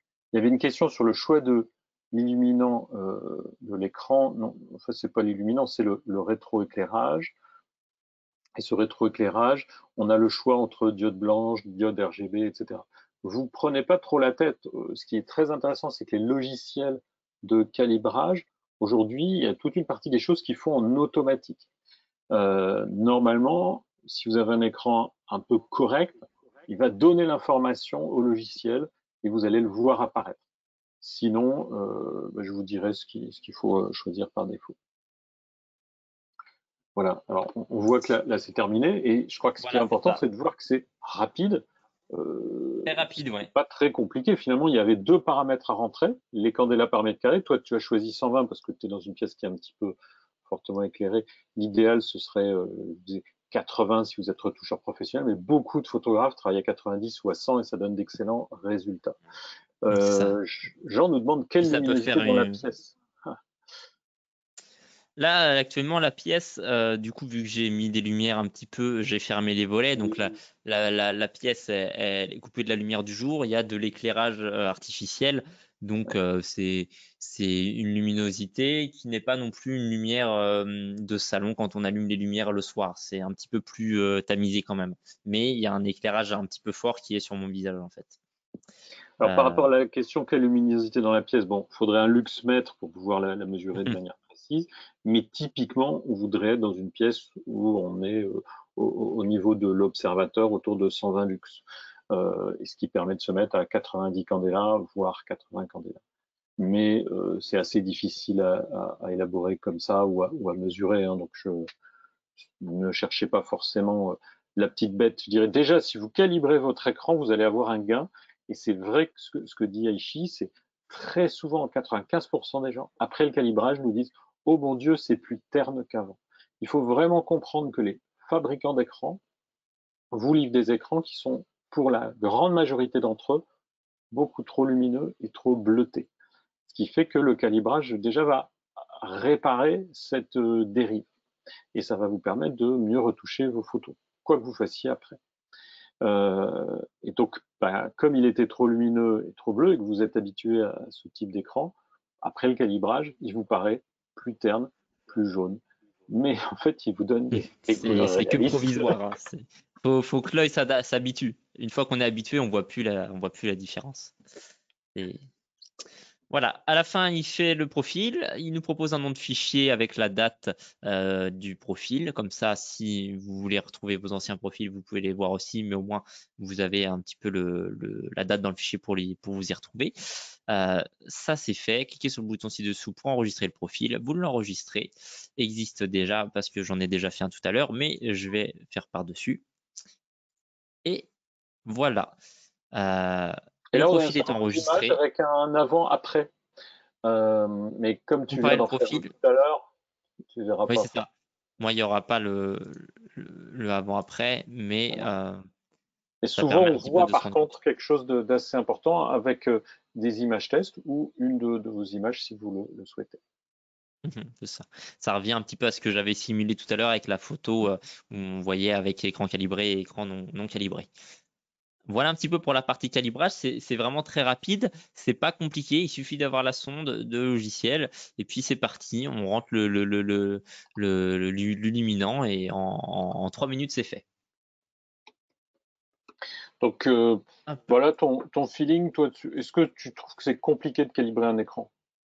Non, c'est pas compliqué. C'est peut-être la première fois on peut avoir on se dire oula, je sais pas comment, j'ai peur avec la sonde et tout, mais en fait c'est tout simple. Ça s'occupe de tout. Il faut juste bien la positionner sur l'écran. On lance et puis c'est fait. Et c'est quand même bien de se dire ben j'ai un écran qui est calibré, je peux me baser dessus. Moi, je sais que je le dis à mes clients parce que ça m'arrive qu'on me dise ah, elle est un peu vert l'image et tout, mais moi je leur dis bah je sais pas comment est ton écran. En tout cas, moi j'ai mon écran qui est calibré. Tu peux me faire confiance là-dessus. Peut-être que toi, ton écran, c'est pas voilà. C'est pas forcément un écran de référence. Donc moi, ça me permet vraiment d'avoir un peu ce confort de travail, de pouvoir me baser dessus pour mes références couleurs et certifier à mes clients que les couleurs, moi, elles sont juste chez moi sur mon écran. Très bien. Tac. On peut rapidement retourner dans Lightroom un petit peu pour que je vous montre la dernière Ah, photo si tu veux, à avant Paris. ça, je vais juste terminer parce qu'il y a beaucoup de questions dessus, donc je vais Oui, y répondre. C'est logique, si tu veux, par rapport à ce que tu as présenté. C'est finalement les deux seuls réglages qu'on a à rentrer, c'est un, la luminance qu'on vise, donc c'est les candélas par mètre carré. Alors candela, c'est le nombre de chandelles allumées par mètre carré, et donc entre 120, 100 si vous pouvez, 80 étant la norme ISO. Autour de ces valeurs-là, on a quelque chose, un bon point de démarrage. Et puis, il faut spécifier la température de couleur qui se mesure en Kelvin. Je le remettrai tout à l'heure comme conseil. Et typiquement, on peut démarrer à 6500 K, 6500 Kelvin, si c'est pour de la photo euh, de reportage, du mariage, du sport, de la photo de rue par exemple. Si vous êtes sur un travail plus pointu, comme la reproduction d'œuvres d'art, vous faites du packshot et que votre client veut que le logo soit reproduit avec des couleurs exactes, alors à ce moment-là, vous pouvez choisir 5500 Kelvin, mais si vous n'avez pas l'habitude d'avoir un écran calibré, vous risquez de trouver ça difficile puisque ça vous donnerait un écran qui, en l'occurrence, risque d'être un tout petit peu plus jaune. Alors l'autre chose, c'est combien de fois, quelle est la fréquence pour le calibrer? Eh bien, la bonne recommandation, c'est de le calibrer une fois par mois. Pourquoi? Pour toi, Ishi, qu'est-ce qui va venir jouer là-dedans? En fait, l'écran naturellement, un écran, ça bouge, c'est pas figé. Donc en fait, si on le calibre pas régulièrement, eh bien on peut, sans s'en rendre compte, avoir des petites glissades en fait, j'ai envie de dire, et qu'en fait on se rend pas compte, on fait des images et après en fait on n'a pas la bonne couleur. Faut faire attention à ça. Donc c'est pour ça que le faire une fois par mois, ça permet d'être à peu près tranquille sur le fait que son écran soit bien et on peut lui faire confiance, quoi. Parfait. Et donc, une fois par mois, la recommandation pour certains, c'est toutes les 3 semaines. Et dans les agences de com très haut de gamme, Avant certains jobs, tu le calibre, fais avant le job, en fait. c'est ça. Au début de chaque job ou chez certaines grosses agences, c'est toutes les semaines. Mais vous n'êtes pas obligé d'aller Mm. là-dessus. Moi, je les appelle les ayatollahs de la couleur. C'est très Mhm. bien pour eux, mais pour vous, le conseil, c'est si vous le faites une fois par mois, c'est un bon rythme. Et si un mois vous ratez, que vous le faites au bout de 2 mois, c'est pas très très grave. On l'a pas montré, mais en fait, à la fin du calibrage, on a la possibilité d'avoir un petit rappel toutes les 4 semaines. Peut-être qu'on l'a passé un petit Mm. peu vite, mais c'est Ouais, dedans, c'est quand, dans quand le j'ai logiciel, ouais, il n'y a quand pas j'ai besoin de lancé reprendre. l'application, il m'a rappelé d'ailleurs quand j'avais fait le dernier calibrage de l'écran. Et ça permet d'avoir la date et de se dire, voilà, ça fait longtemps que je l'ai pas fait. Si jamais t'as pas mis le rappel, de voir quand est-ce qu'il a été fait la dernière fois. Parfait. Allez, vas-y. Hop. Pour terminer sur le traitement photo, on va rapidement vous montrer. Hop, je repasse sur Lightroom. Tac. Parce que c'est bien beau de photographier le Japon, mais c'est vrai que quand on revient dans son pays, en France, et qu'on a envie de faire la même chose, ben on trouve pas forcément la même ville. Mais j'ai essayé un petit peu là dernièrement, j'ai fait un projet à Paris qui n'est pas encore sorti, qui arrivera à l'automne, et donc je vais vous montrer un petit peu une preview. J'ai essayé de faire des photos de nuit en m'inspirant de mon travail que j'ai fait au Japon. Et donc à Paris, qu'est-ce qu'on fait? On n'a pas toutes ces petites ruelles. Par contre, on a quand même pas mal de grands bâtiments, des structures un petit peu. Donc j'ai essayé de jouer avec l'architecture pour trouver des angles un petit peu sympas et toujours jouer avec mon équilibre de bleu et de rouge. Alors que si on regarde la photo de base, eh bien en fait on a quelque chose qui est vraiment euh, assez assez neutre en couleurs. Et c'est là que c'est tout intéressant là quand on joue avec les couleurs, c'est de réussir à partir de cette photo très neutre, de créer un petit peu une harmonie avec deux teintes, quoi, un petit peu de bleu, un petit peu de rouge, pour euh, pour euh, pour avoir ce rendu un petit peu voilà futuriste cyberpunk. Les étapes du traitement, c'est semblablement les mêmes que tout à l'heure, sauf que du coup, comme on a moins de variations peut-être de lumière que dans une petite rue de Tokyo, eh bien, il va falloir travailler différemment pour créer un petit peu cet équilibre de teintes et pas avoir seulement du tout rouge ou du tout bleu en fait. Puisqu'en fait, sur l'image de base, on le voit en fait sur la gauche de l'image, on a une lumière qui est un tout petit peu plus sombre et à droite, on voit que c'est un tout petit peu plus éclairé. Et c'est à partir de là que moi, je vais travailler pour que dans ma couleur, elle se répartisse en fait par rapport à la luminance de mon image. Et donc forcément, les zones plus lumineuses vont être un peu plus rouges, et les zones plus sombres vont être un peu plus bleues. Et c'est comme ça que la couleur, elle se répartit avec mon réglage.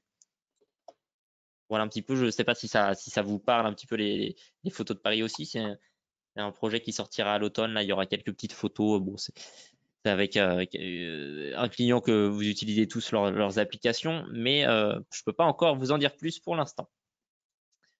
Voilà un petit peu. Est-ce que Hervé, tu veux qu'on se fasse un petit quiz tout de suite ou pas? Allez, Hop, alors je crois que tu as ça de je ton lance le côté. sondage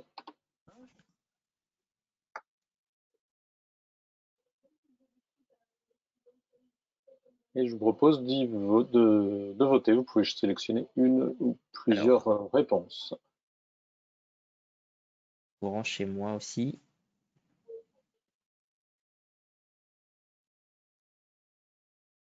Ah voilà, j'ai réussi à agrandir un petit peu. Donc pour pouvoir travailler les couleurs avec précision, quel est mon conseil? D'après vous, est-ce qu'il faut travailler avec des lunettes à filtre bleu, calibrer son écran une fois par an pour l'anniversaire, calculer le profil ICC en fonction de la phase de la lune, pourquoi pas? Un espace de travail sans reflet et calibré une fois par mois mon IPS. Et je mets mon écran en sRGB à 450 candela par mètre carré, le réglage d'usine. Voilà. Je ne l'ai pas précisé, hein, mais cet écran, la BenQ, il est aussi fourni avec une casquette que vous pouvez mettre autour de l'écran pour justement éviter les reflets autour et vraiment l'isoler des lumières parasites, du soleil, des choses comme ça. En fonction de l'environnement dans lequel vous êtes, ça peut être utile de pouvoir empêcher l'arrivée de lumière sur les côtés, sur les angles et les reflets.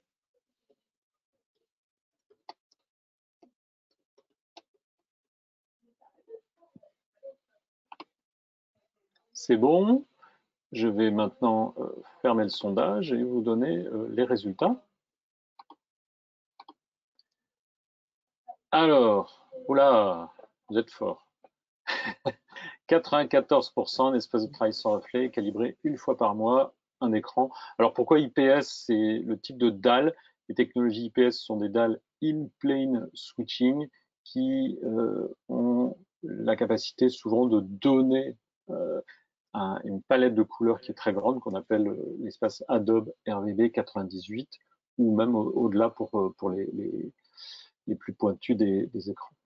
Travailler avec des lunettes à filtre de bleu, bah, clairement, ça va vous déformer vos images. Hein. Vous pouvez aussi mettre des lunettes roses, la retouche photo. Ça va donner des résultats marrants, pas dire hallucinants. Pour la fatigue des yeux, mais pas pour retoucher, pas au moment de la retouche, quoi. Voilà. Et bien sûr, le SRVB, c'est un petit peu court. En fait, c'est une norme qui date de 1974. Et par contre, ne croyez pas que c'est si idiot que ça, parce qu'en fait, la majorité des portables sont pré-réglés en SRVB et ils sont à 450 candela par mètre carré. Et effectivement, c'est le réglage usine. Et là, ce que nous, on vous a dit, c'est que ce qui est bien, c'est de se mettre autour de 100 candela en Adobe RVB avec une valeur pour le point blanc, par exemple, à 5005 ou 6500 Kelvin. On en est très, très, très loin. Ce qui fait qu'il y a effectivement beaucoup de gens, après le calibrage, qui sont désagréablement surpris parce qu'ils étaient habitués à un écran qui était complètement à côté de la plaque, mais il y a une vraie raison à ça. Et ça, je pense que peut-être que c'est intéressant que je l'explique. Alors, je vais fermer ça. Donc, pourquoi il y a tant d'écrans qui sont finalement livrés mal réglés comme ça? En fait, ils sont très bien réglés du point de vue du fabricant de l'écran, c'est-à-dire que ce sont des écrans grand public, ils sont trop lumineux, trop bleus, ça fait vendre des écrans. Le bleu attire l'attention et beaucoup de lumière attire l'attention aussi. Donc, quand on cumule les deux, on a des écrans qui donnent des images flatteuses qui génère littéralement le réglage à 450 candela, c'est pas un hasard.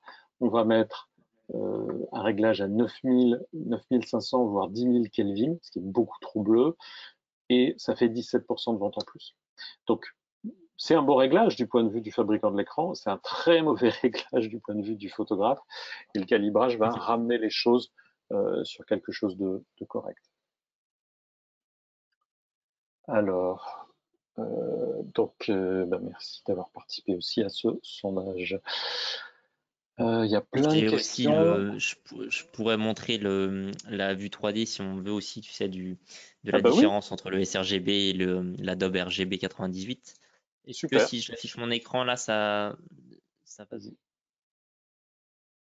partage? Hop, normalement, je vais faire ça.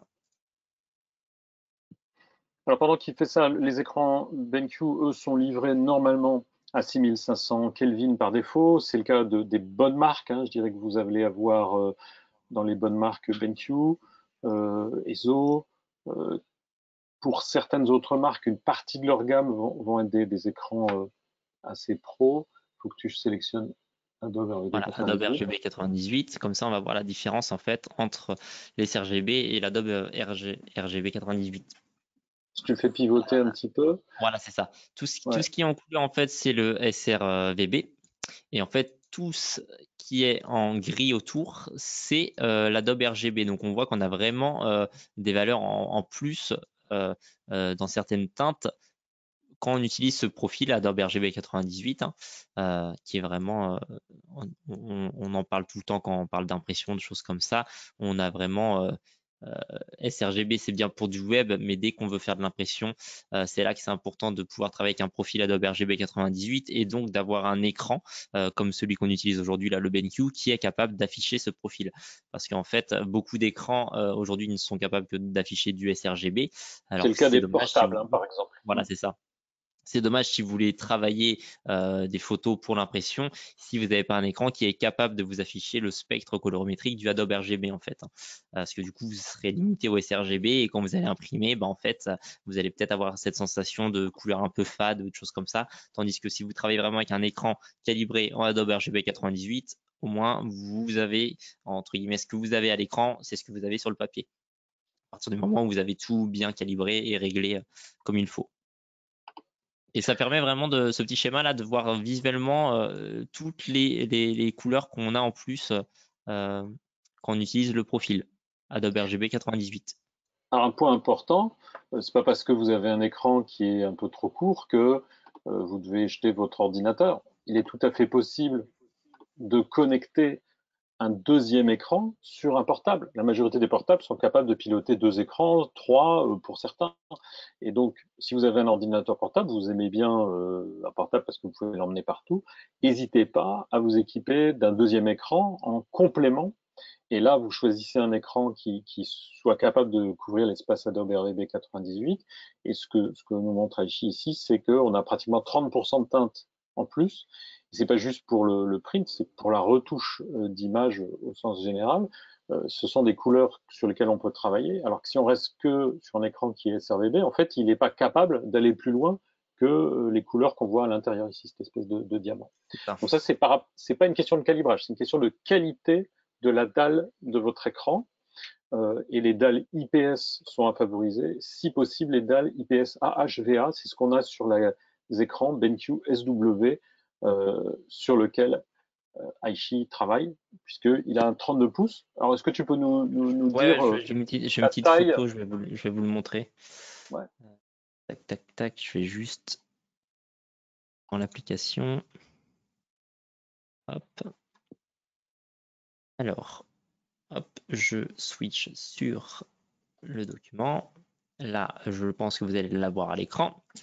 Voilà, c'est un écran. On peut voir que moi, voilà, à côté, j'utilise un ordinateur portable et que j'utilise cet écran en référence à côté. 32 pouces, c'est juste génial parce que, comme je vous le montrais là, je peux afficher 2 images côte à côte. Elles restent d'une très grande taille, donc je peux vraiment voir les détails en gardant 2 images côte à côte. C'est quelque chose que j'aime bien faire parce que quand je retouche des images, par exemple en série, j'aime bien avoir une image de ma série de référence et mettre l'image que je suis en train de retoucher à côté pour pouvoir me baser sur l'autre quand je fais mon traitement et me dire tiens ça matche bien et correspond plutôt que d'avoir une seule image, de faire mes retouches après retourner voir ma série, je suis pas sûr que ça matche. Là au moins c'est un confort de travail d'avoir un écran vraiment qui est de cette taille là, qui est assez grand. La 32 pouces c'est énorme et ça permet vraiment c'est un confort de travail pour mettre tous les outils, même si vous faites aussi par exemple de la vidéo, du montage. Voilà, c'est des écrans qui sont vraiment parfaits pour ça quoi. Hop, et là on le voit un petit peu plus en détail, ce que je vous montrais tout à l'heure, les vues en mettant plusieurs images. C'est pareil après, voilà, dans Lightroom, Photoshop, vous pouvez un petit peu ajuster vos fenêtres. Ça vous laisse la liberté un petit peu de disposer comme vous voulez. Parfait. Tac. Et ça, si vous l'avez pas vu très bien tout à l'heure à la webcam, je vous la remonte, c'est la nouvelle sonde du coup Calibrite. Et je crois Hervé, tu m'as dit c'est la première fois qu'on la montre en France aujourd'hui. C'est ça, puisque c'est la nouvelle marque. Calibrate, c'est une société qui a été constituée et qui reprend toute l'activité qui était couverte par autour des produits X-Rite, photo et vidéo. Et donc Calibrite et la marque Color Checker, donc les Color Checkers sont les charts, c'est la nouvelle marque, mais on va prendre en charge tout le support, l'évolution logicielle aussi par rapport au nouveau système d'exploitation. Il y avait des questions là-dessus tout à l'heure. Des clients existants qui avaient jusqu'à maintenant des produits X-Rite et qui utilisaient par exemple iOne Profiler ou le logiciel Color Monkey. Eh bien, tout ça, ça va maintenant être pris en charge par cette nouvelle société Calibrite dans le cadre d'un accord. Et X-Rite a transféré toute cette activité à cette nouvelle société qui s'appelle Calibrite.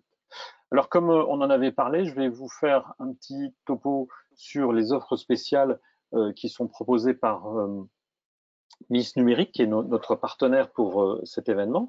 Et en même temps, je vous fais un petit rappel des bons réglages pour le calibrage, hein, si vous êtes d'accord, puisqu'il y avait pas mal de questions là-dessus. Et pour ça, je vais reprendre le contrôle, changer de présentateur. Waouh, je suis où?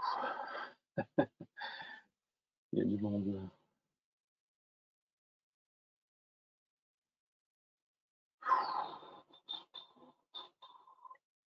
Et je vais d'ici, là, c'est bon, voilà.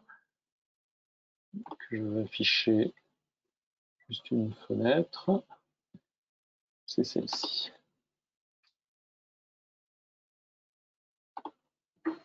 Voilà, donc je ne sais pas si vous voyez, je vous ai préparé ça tout simplement, un petit récap. Donc les conseils, quand on calibre l'écran, comme je vous le disais, il y a 2 réglages clés, candela par mètre carré, pour la photo de manière précise, 80 à 100 candela. Une valeur entre ces 2 bornes donne d'excellents résultats si vous avez un écran de qualité correcte. Le point blanc en Kelvin, on va viser 6500 Kelvin, et puis ensuite on va ajuster suivant sa pratique. Pourquoi je dis ça? Parce que si je vous propose la règle pour les professionnels, qui serait plutôt 5500 Kelvin, si votre écran n'était pas calibré avant, vous allez tomber par terre tellement l'écart est important. Et donc à 6500 Kelvin, souvent, c'est une bonne chose. Et si au bout de 3 semaines, vous voulez calibrer à nouveau, et à ce moment-là, viser pour le deuxième calibrage 5500 Kelvin, et que ça vous plaît, vous pouvez rester dessus. Cela dit, beaucoup de photographes professionnels ou freelance ont de très bons résultats à 6500 Kelvin. C'est un peu un choix, ça dépend de votre pratique de la photo. L'environnement autour de vous, c'est très important. Donc, on en a parlé. La pièce, si possible, il faut être dans la pénombre, en fait. Et on va éviter toutes les couleurs vives qui pourraient être dans votre champ de vision, parce que votre œil, lui, il ajuste par rapport aux couleurs vives. Donc, si vous pouvez avoir un espace autour de vous qui serait plutôt neutre, donc couleur grise, vous pouvez mettre un paravent parfois si vous faites la retouche. Mettez pas de volets ou de rideaux mauve, par exemple. Autant que faire se peut, un environnement de couleur neutre, donc des gris. Et on va calibrer une fois par mois. Après avoir attendu 25 minutes, plusieurs d'entre vous ont dit hey, mais il faut le laisser chauffer l'écran, c'est vrai.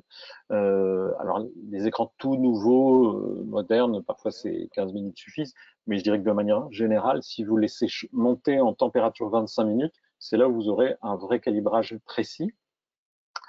En essayant donc par exemple à 100 candela et 6500 Kelvin. Vous n'avez pas besoin de changer le gamma. C'est 2.2, que vous ayez un Mac ou un PC pour la photo, en tout cas c'est ce qu'on recommande. L'intérêt, qu'est-ce qu'on va obtenir en calibrant notre écran? Des couleurs meilleures, plus justes et moins flatteuses. Comme vous l'avez compris, beaucoup de fabricants d'écran en fait cherchent à vous donner des images ultra flatteuses. Donc vos photos, elles vous sont présentées comme maquillées comme une voiture volée, quoi. Je dirais, c'est terrible. Donc le calibrage va ramener ça correctement. Ça augmente la durée de vie de votre matériel parce qu'un écran calibré en fait s'use moins vite. Il envoie moins de lumière bleue. Or la bleue, c'est celle qui consomme le plus d'énergie. Et donc ça va conserver les composants de votre écran plus longtemps. On estime que c'est de 25 à 30% d'amélioration de durée de vie. Donc c'est pas gadget. Et puis beaucoup moins de fatigue oculaire. Ça, Aichi, on en parlait hier. Quand tu fais une session de retouche sur une série de photos, tu passes combien d'heures? Tu passes, c'est des journées complètes, hein. Après, moi, c'est vrai qu'en plus, c'est mon travail au quotidien d'être devant l'écran et de retoucher des images. Donc, quand tu t'arrêtes, t'as un petit peu les, voilà, donc c'est important. Et moi, j'ai vu la différence entre la période où j'avais un écran beaucoup trop lumineux et la période où je l'ai redescendu en termes de candela et qu'il était vraiment, voilà, il m'éclatait plus les yeux. Tu le sens. T'as moins de fatigue, quoi. C'est pas sensible tout de suite, c'est pas au bout de 5 Ouais, minutes ouais, ou non, même un quart d'heure, mais à la fin c'est de la plutôt sur journée, la, voilà. les lumières bleues, et ça vos opticiens ils vont vous le dire, ils vont même vous proposer des lumières qui font des filtres Mm. de bleu, sont particulièrement fatigantes. Alors, peut-être même qu'elles peuvent être nocives, mais ça, je ne suis pas médecin. Mais en tout cas, c'est une bonne idée, plutôt que de mettre des lunettes, d'avoir un écran qui émette moins de bleu, c'est un vrai bénéfice par rapport à la fatigue oculaire. Donc, ça fait partie des choses qu'on voulait vous dire. Allez, je passe aux offres spéciales. Donc, vous avez un petit lien, mais je vous le remettrai dans un email que vous allez tous recevoir, que vous soyez connectés ou que, bon, il y a peut-être des gens qui regarderont juste le replay. Donc, je vais vous envoyer les détails et les codes qu'il faut utiliser pour bénéficier des offres spéciales que Miss Numérique a décidé de faire en relation avec ce webinaire. Encore une fois, il n'y a aucune obligation, mais c'est intéressant de savoir que vous avez 7% de remise en plus par rapport aux offres qu'ils font. Et je vous ai mis ici les deux écrans 2K chez BenQ dans la gamme SW. Donc le SW 240 qui est livré avec une visière, il est normalement à 469 euros TTC. Alors j'ai pas fait le calcul, 7% de remise en plus, et il est livré en standard avec la visière. Il faut savoir que sur Amazon, il n'y a pas la visière incluse, donc c'est intéressant de le savoir. Donc là, on est sur des 2K, donc c'est la résolution. Ça suffit souvent tout à fait pour un travail si vous faites que de la photo. Et puis il y a son grand frère, le SW270C, qui est typiquement à 799 euros TTC, qui est un 27 pouces. Le 24 pouces qui est à gauche, il a gagné le TIP Award de l'année 2019 du meilleur écran photo en matière de rapport qualité-prix. Tous ces écrans que je vous montre couvrent 99% d'Adobe RVD 98. Donc pour la retouche photo, c'est vraiment idéal. Ce sont des dalles qui sont mat, de technologie IPS, et donc tous ces écrans, finalement, ils sont livrés avec la visière anti-reflet, qui n'est pas un gadget, qui peut vraiment aider. Ça dépend aussi après de la configuration de votre pièce. Donc le code, c'est BenQ7 pour pouvoir avoir les 7% de remise entre le 20 et le 26 juillet. Donc ça dure pas très longtemps, mais c'est assez intéressant. Je vous ai mis un petit topo aussi avec les différentes tailles d'écran, je vais y revenir. Le 27 pouces existe en mode 4K, à ce moment-là il s'appelle le SW271C. Alors il y en a plusieurs, j'ai vu qu'ils suivent Antonio Gaudencio, ça c'est la photo de son bureau pour vous montrer voilà l'écran, ensuite dans la config comment il est intégré, vous voyez qu'il est connecté sur un ordinateur portable. Et le 32 pouces qu'utilise Aichi aujourd'hui, qui est le SW321C, qui est l'écran qui a gagné le prix du meilleur écran photo pour l'année 2020, décerné par la TIPA Award.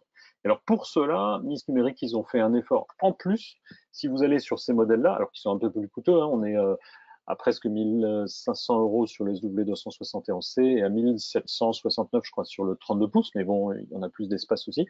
En plus de ça, des 7% de remise, vous est offert la lampe Graphilight 2, qui est une lampe lumière du jour, qui permet de simuler dans votre espace de travail une lumière du jour à 5000 Kelvin, une lumière type showroom, par exemple pour la mode à 4000 Kelvin, c'est le réglage d'une vitrine, et 2700 Kelvin, c'est le réglage typiquement dans une cuisine. C'est un réglage chaud, confort, et on peut choisir en plus les intensités lumineuses, pardon.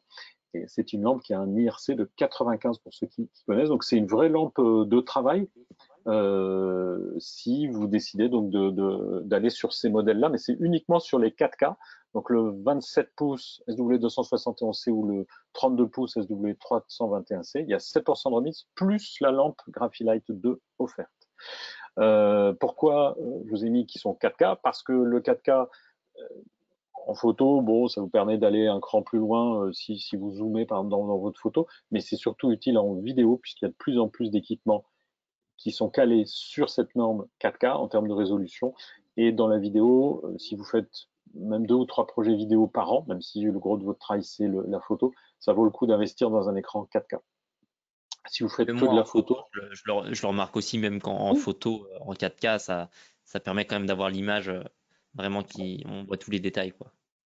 mais comme il y a un surcoût, si tu veux, j'explique quand même C'est que ça, c'est oui, c'est ça. surtout important si vous faites même un peu de vidéo, n'hésitez pas. Si vous faites que de la photo, vous pouvez rester sur le 2K ou aller sur le 4K, vous aurez un petit bénéfice, mais le gros bénéfice, il se ressent beaucoup pour les gens qui font de la photo et de la vidéo. Du coup, je vous ai mis aussi les vraies dimensions parce que les pouces, entre nous, calculer la taille d'un écran avec mon pouce, je suis pas trop fan. Donc, je vous ai mis la diagonale, parce que le 24 pouces, c'est la diagonale, donc 61 cm, les vraies largeurs et hauteurs en centimètres, 24, 27, 32 pouces, vous avez tous compris, le 27 pouces, il y a un modèle 2K et un modèle 4K, donc ça vous ferez votre choix, ça vous donne une idée. Et bien entendu, si vous êtes dans une pièce ou dans un appartement qui est de petite taille, bah, des fois, vous n'avez pas envie non plus de prendre un 32 pouces. Si vous faites de la post-prod vidéo et vous travaillez beaucoup, par exemple sur des séries comme il fait Aichi, pouvoir mettre deux images côte-côte, le 32 pouces, c'est top. Si par contre, vous avez une petite pièce, le 24 pouces sera peut-être plus intéressant pour vous parce que vous allez pouvoir le glisser, par exemple, sous une étagère. Et le 24 pouces, c'est un super écran en complément d'un portable, puisqu'on est sur des budgets quand même qui sont, je vous l'ai dit, c'est 459 euros ou 469 euros TTC en prix normal, et là il y a un petit peu moins. Donc je vous ai mis les vraies dimensions.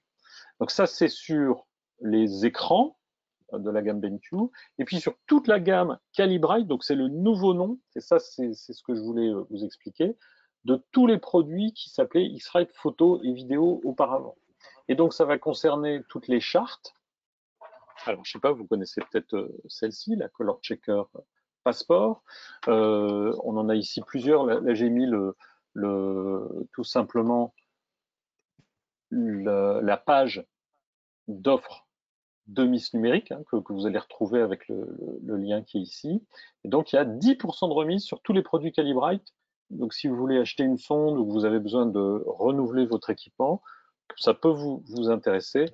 Il faudra taper le code Calibrite 10 à la sortie.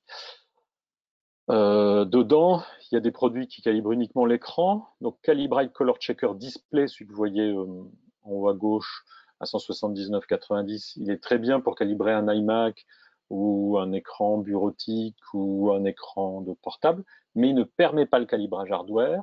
Si vous voulez pouvoir faire du calibrage hardware, donc ça c'est ce qui est possible de faire sur un écran comme les BenQ SW, les écrans ISO, CS et CG, et il y a quelques autres marques.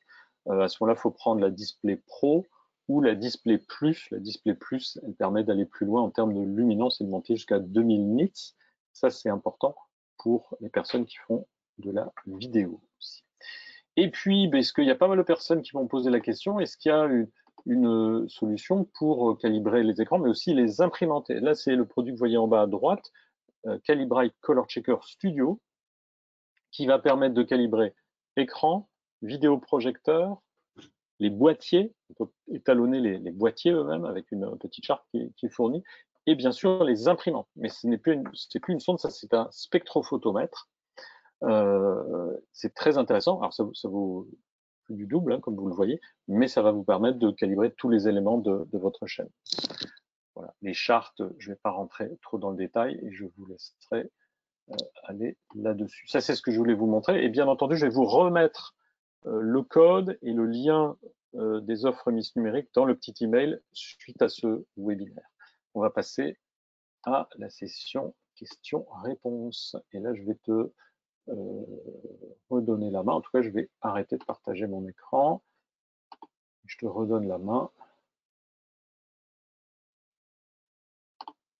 tout de suite. Voilà. Alors, les questions.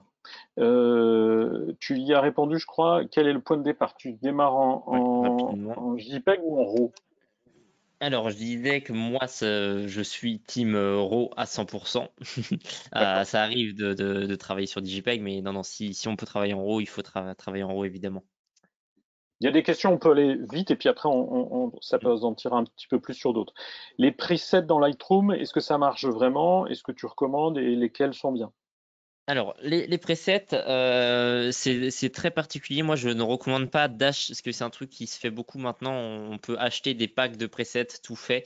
Moi, je vous recommande plutôt, si vous voulez acheter des choses comme ça, acheter plutôt de la formation, acheter des choses pour apprendre à faire par vous-même. Parce que le problème d'un preset, c'est que vous allez l'avoir, il va être tout fait. Vous allez l'appliquer sur votre image et ça va pas forcément fonctionner parce qu'un preset, il est fait par rapport à une image de référence et du coup, il va pas s'appliquer forcément à votre image, suivant les conditions de prise de de vue, tout ça, ça va pas forcément matcher. Donc l'idéal, c'est plutôt d'apprendre à faire les choses par soi-même en achetant des tutoriels, en regardant des formations pour apprendre et comprendre comment vous faites les choses et pas acheter un preset bêtement que vous allez appliquer qui finalement va pas forcément correspondre à votre photo parce qu'un preset, faut toujours l'ajuster à sa prise de vue. Après, je rappelle, vous pouvez faire vos propres presets pour gagner du temps dans votre flux de travail et ajuster vos presets en fonction de vos images. Mais voilà, mon conseil à moi, c'est plutôt d'acheter de la formation et d'apprendre à faire les choses par soi-même. Ok, très bien. Tu fais ton traitement dans Lightroom, ça tu l'as dit. Quelle version de Lightroom tu utilises? C'est classique et j'utilise un peu la Lightroom mobile aussi. Ça m'arrive un petit peu pour faire, comme je beaucoup sur les réseaux sociaux, tout ça, c'est synchronisé en fait. On peut passer de l'ordinateur au téléphone en quelques secondes. Très bien. Est-ce que quand tu fais ton traitement, est-ce que tu fais une version web et séparément une version print? Alors j'essaye de faire une photo qui va correspondre aux deux, c'est-à-dire que moi en ce moment je publie beaucoup sur les réseaux sociaux, donc je publie sur le web. Après je fais pas, ça m'arrive quand je fais mes tirages, mes impressions, bah, je fais tout le temps évidemment des ajustements, des réglages d'épreuves et même des tirages d'épreuves pour vérifier que tout est bon avant d'imprimer ma série, quoi. Est-ce que tu éclaircis avant l'impression? Est-ce que par exemple tu augmentes un tout petit peu l'expo et quelle valeur tu recommanderais? Bah ça justement c'est ce que je faisais avant de faire de la calibration d'écran. Maintenant que l'écran est calibré, t'as plus besoin de faire ça en fait. Et c'est tout l'avantage, c'est que ce que tu vois sur ton écran, c'est ce qui sort à l'impression. Si tu es calibré, que ton imprimante aussi, normalement il n'y a pas de problème. Ouais. Et juste là-dessus, c'est assez sensible. C'est-à-dire si vous avez un écran on s'en rend pas compte, hein, mais par exemple, si avec nos petits doigts, on vient baisser la luminance de l'écran, si on dit, bah, il est trop lumineux, certainement, je le baisse un peu, mais on le fait à l'œil. Parfois, on pense que c'est bien. Et quand moi, je viens les calibrer derrière, puisque bon, c'est mon boulot, très souvent, les gens sont à 160 ou 180 candela, en fait. Et quand on descend autour de 100 candela, en fait, comme votre image est peu éclairée, eh bien, vous allez retrouver le niveau et les blancs de votre écran C'est assez ça. proches Et quand vous sur travaillez, en fait, vous l'impression. travaillez en fonction de l'éclairage de l'écran, quoi. Donc, c'est vraiment important. Voilà. Alors, tous les logiciels Calibrite, celui qu'on a utilisé, sont en téléchargement gratuit, mais bien sûr, ils ne marchent que si vous avez une sonde de marque X-Rite ou Calibrite, la nouvelle, et on a une rétrocompatibilité sur les 10 dernières années, hein, donc il n'y a pas d'inquiétude. Normalement, ça va bien fonctionner. Le chipset M1 chez Apple est pris en charge, Windows 10 bien sûr, tout ce qu'il faut. Il y a plein de questions sur X-Rite, donc si tu veux bien, je vais y répondre. Ouais, vas-y. Donc, la sonde que vous a montré Aichi, tu peux peut-être la présenter. En fait, c'est une Color Checker Display Pro. Elle s'appelait avant iOne Display Pro.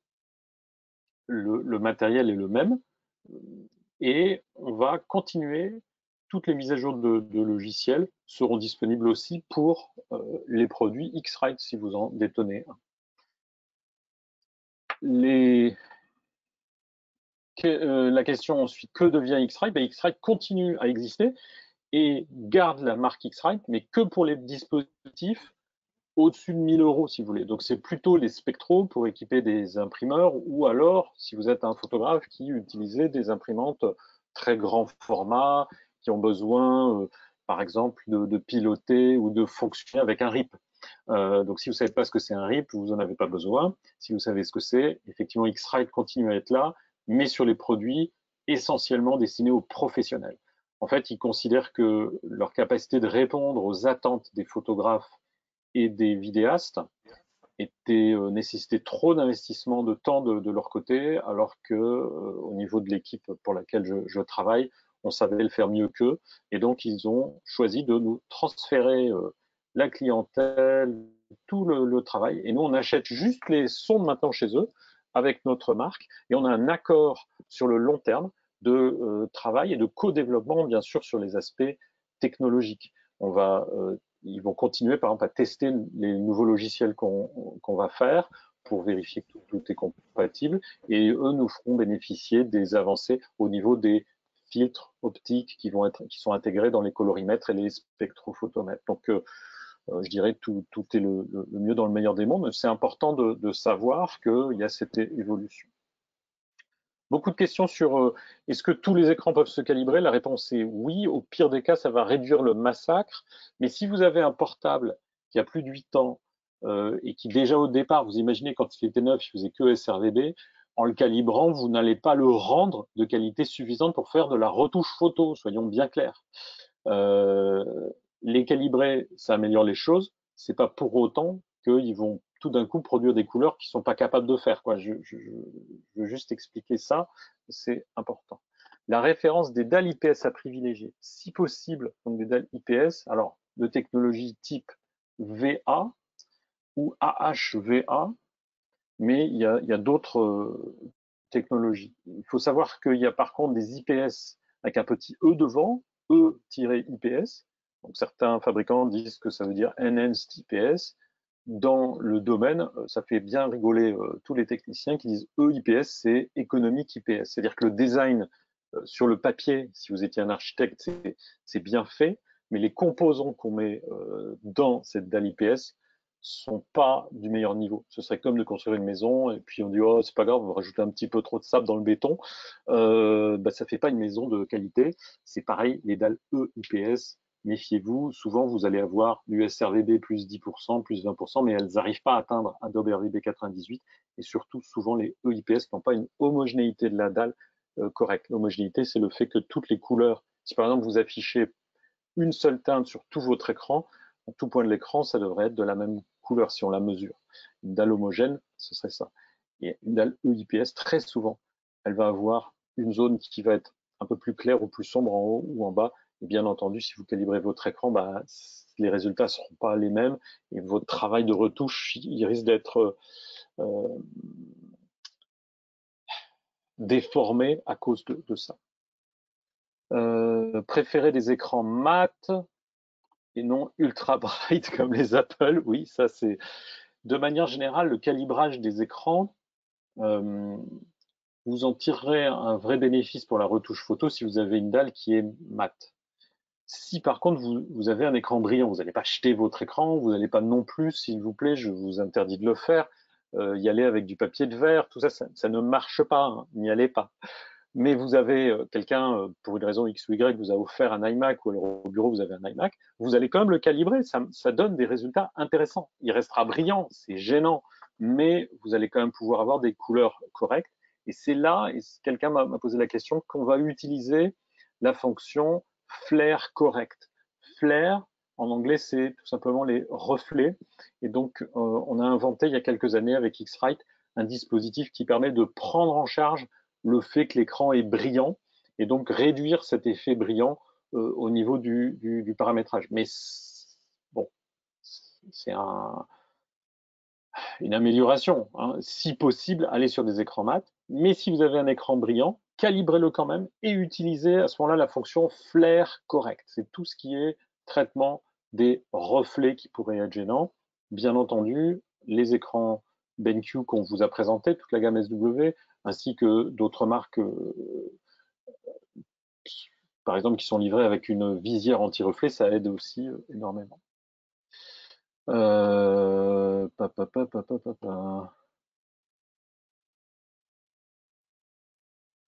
Alors voilà, si vous avez des écrans qui affichent 100% de sRVB, mais on ne vous indique pas le pourcentage d'Adobe RVB, souvent ce sont des écrans bureautiques. Okay, c'est assez facile de faire 100% d'sRVB.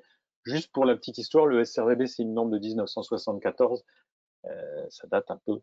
Adobe RVB 98, comme le nom l'indique, date de 1998. Et c'est fait pour pouvoir travailler les images et simuler à l'écran la sortie à l'impression. Donc c'est quand même, c'est pas neutre. Question, est-ce que vous êtes commissionné par Calibrite pour promouvoir cette sonde? Je travaille pour le distributeur.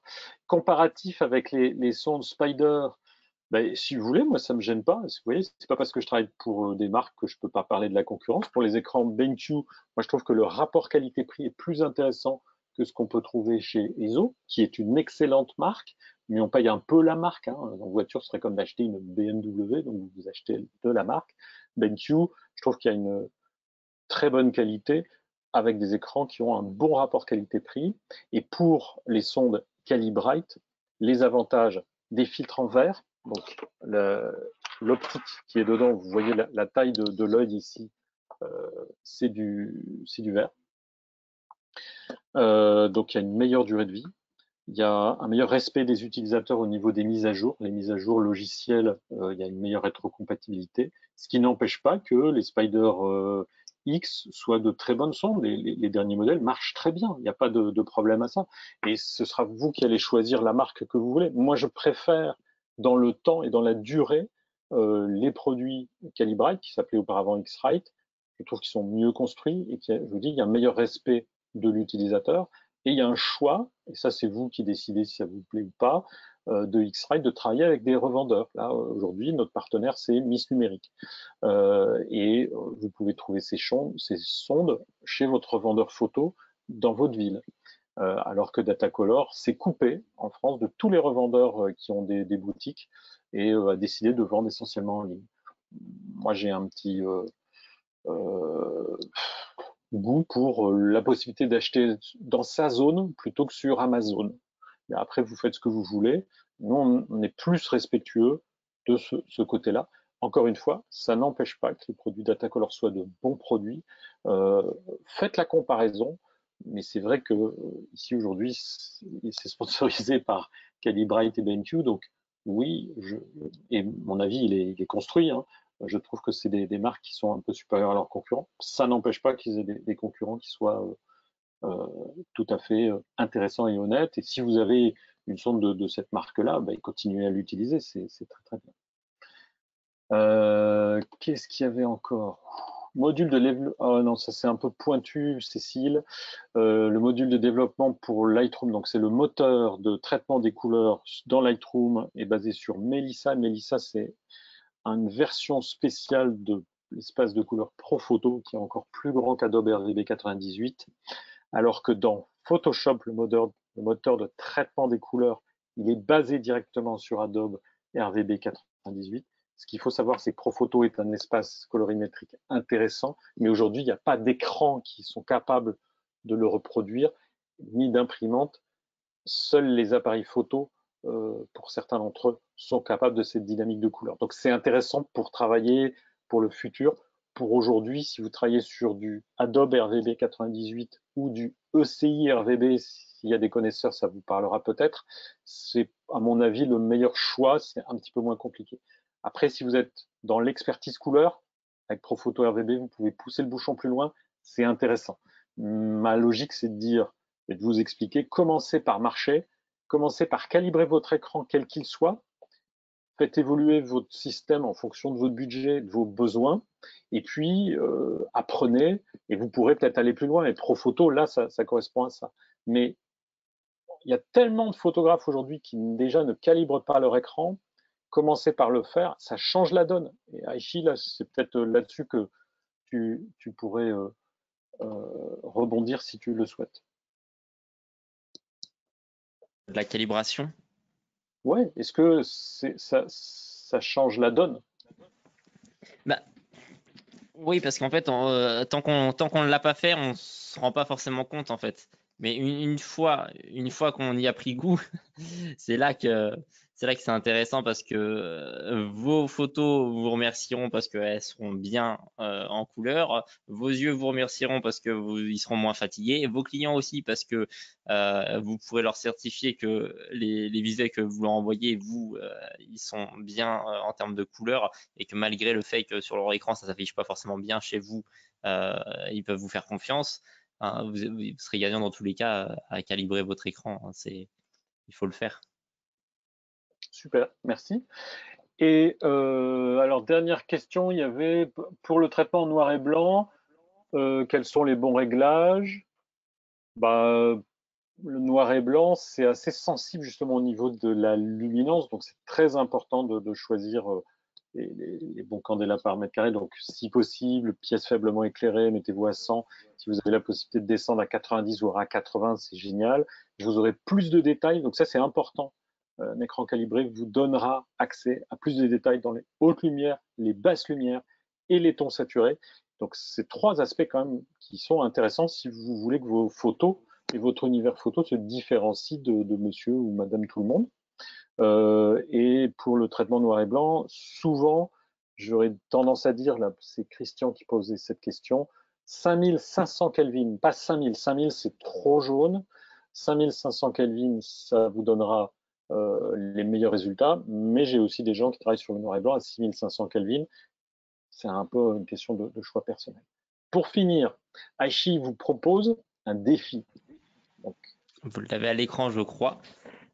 Si vous le souhaitez, si vous êtes du coup photographe dans l'audience et que vous avez l'occasion de photographier la nuit et pas forcément, eh bien vous avez le hashtag que vous pouvez utiliser sur Instagram, sur Twitter, Aichi Night Challenge, comme vous le voyez à l'écran. N'hésitez pas à partager vos créations, vos photos de nuit, ou même si vous avez envie de tester, d'aller faire des photos cyberpunk, de vous amuser avec les couleurs. Bah, je serais très curieux, et Hervé aussi, on ira regarder le hashtag un petit peu pour voir ouais, ce que vous postez. Vous pouvez échanger entre vous aussi, parce que ça vous permet aussi d'aller découvrir le travail des autres qui assistaient à ce webinaire ce soir. Donc n'hésitez pas, c'est le petit challenge bonus. Moi, je serais très curieux d'aller regarder ce que vous pouvez faire avec vos photos de nuit. Amusez-vous. il n'y a rien à gagner, hein, c'est juste pour le fun, hein, je précise quand même. C'est pour nous. Et j'avais une dernière question, il ne faut pas que j'oublie, parce que elle m'a posé 3 fois la question. Claire, donc comment calibrer quand on a plusieurs écrans?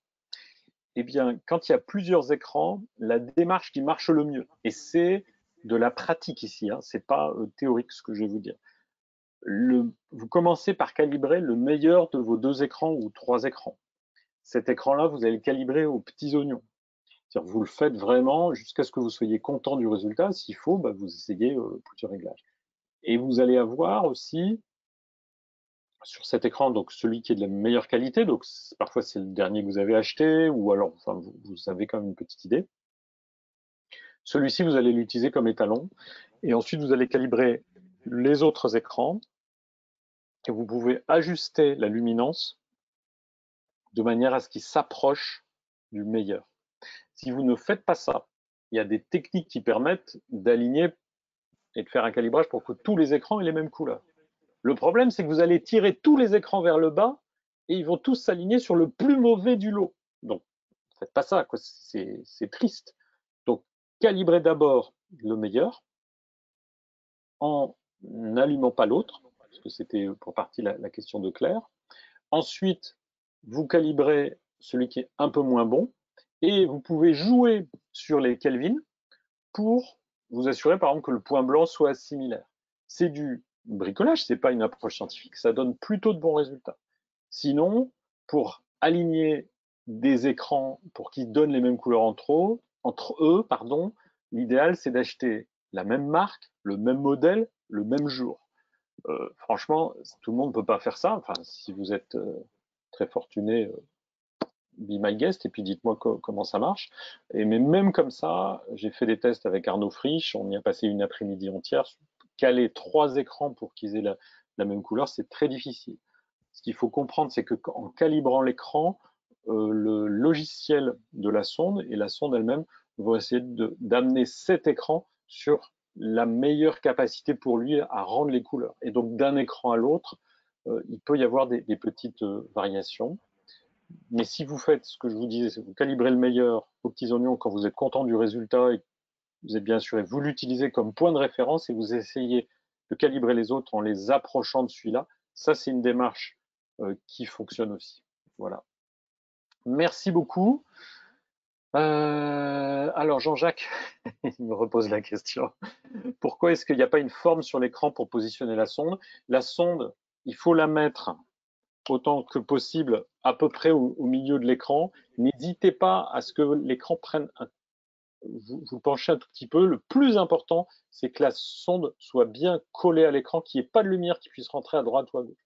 Qu'elle soit exactement au milieu ou un petit peu à droite, un tout petit peu à gauche, un peu au-dessus, un peu en dessous, n'est pas très important en fait. Et X-Rite, il y a eu des moments où ils mettaient effectivement une sorte de mire. Ils n'en mettent pas, alors qu'effectivement, je crois que Datacolor le fait. Euh, vous visez à peu près au milieu de l'écran. Je vous dis, ça donne des résultats qui fonctionnent. Après, en mode avancé, vous verrez, il y a d'autres choses si vous voulez euh, aller regarder dans la version avancée du logiciel. Vous pouvez aussi tester votre écran sur 9 zones. Et là, vous inquiétez pas, vous aurez la possibilité de segmenter l'écran. Mais c'était pas l'objet ce soir, je trouve. Merci beaucoup. Merci beaucoup à tous les participants, plein de questions très utiles, très intéressantes.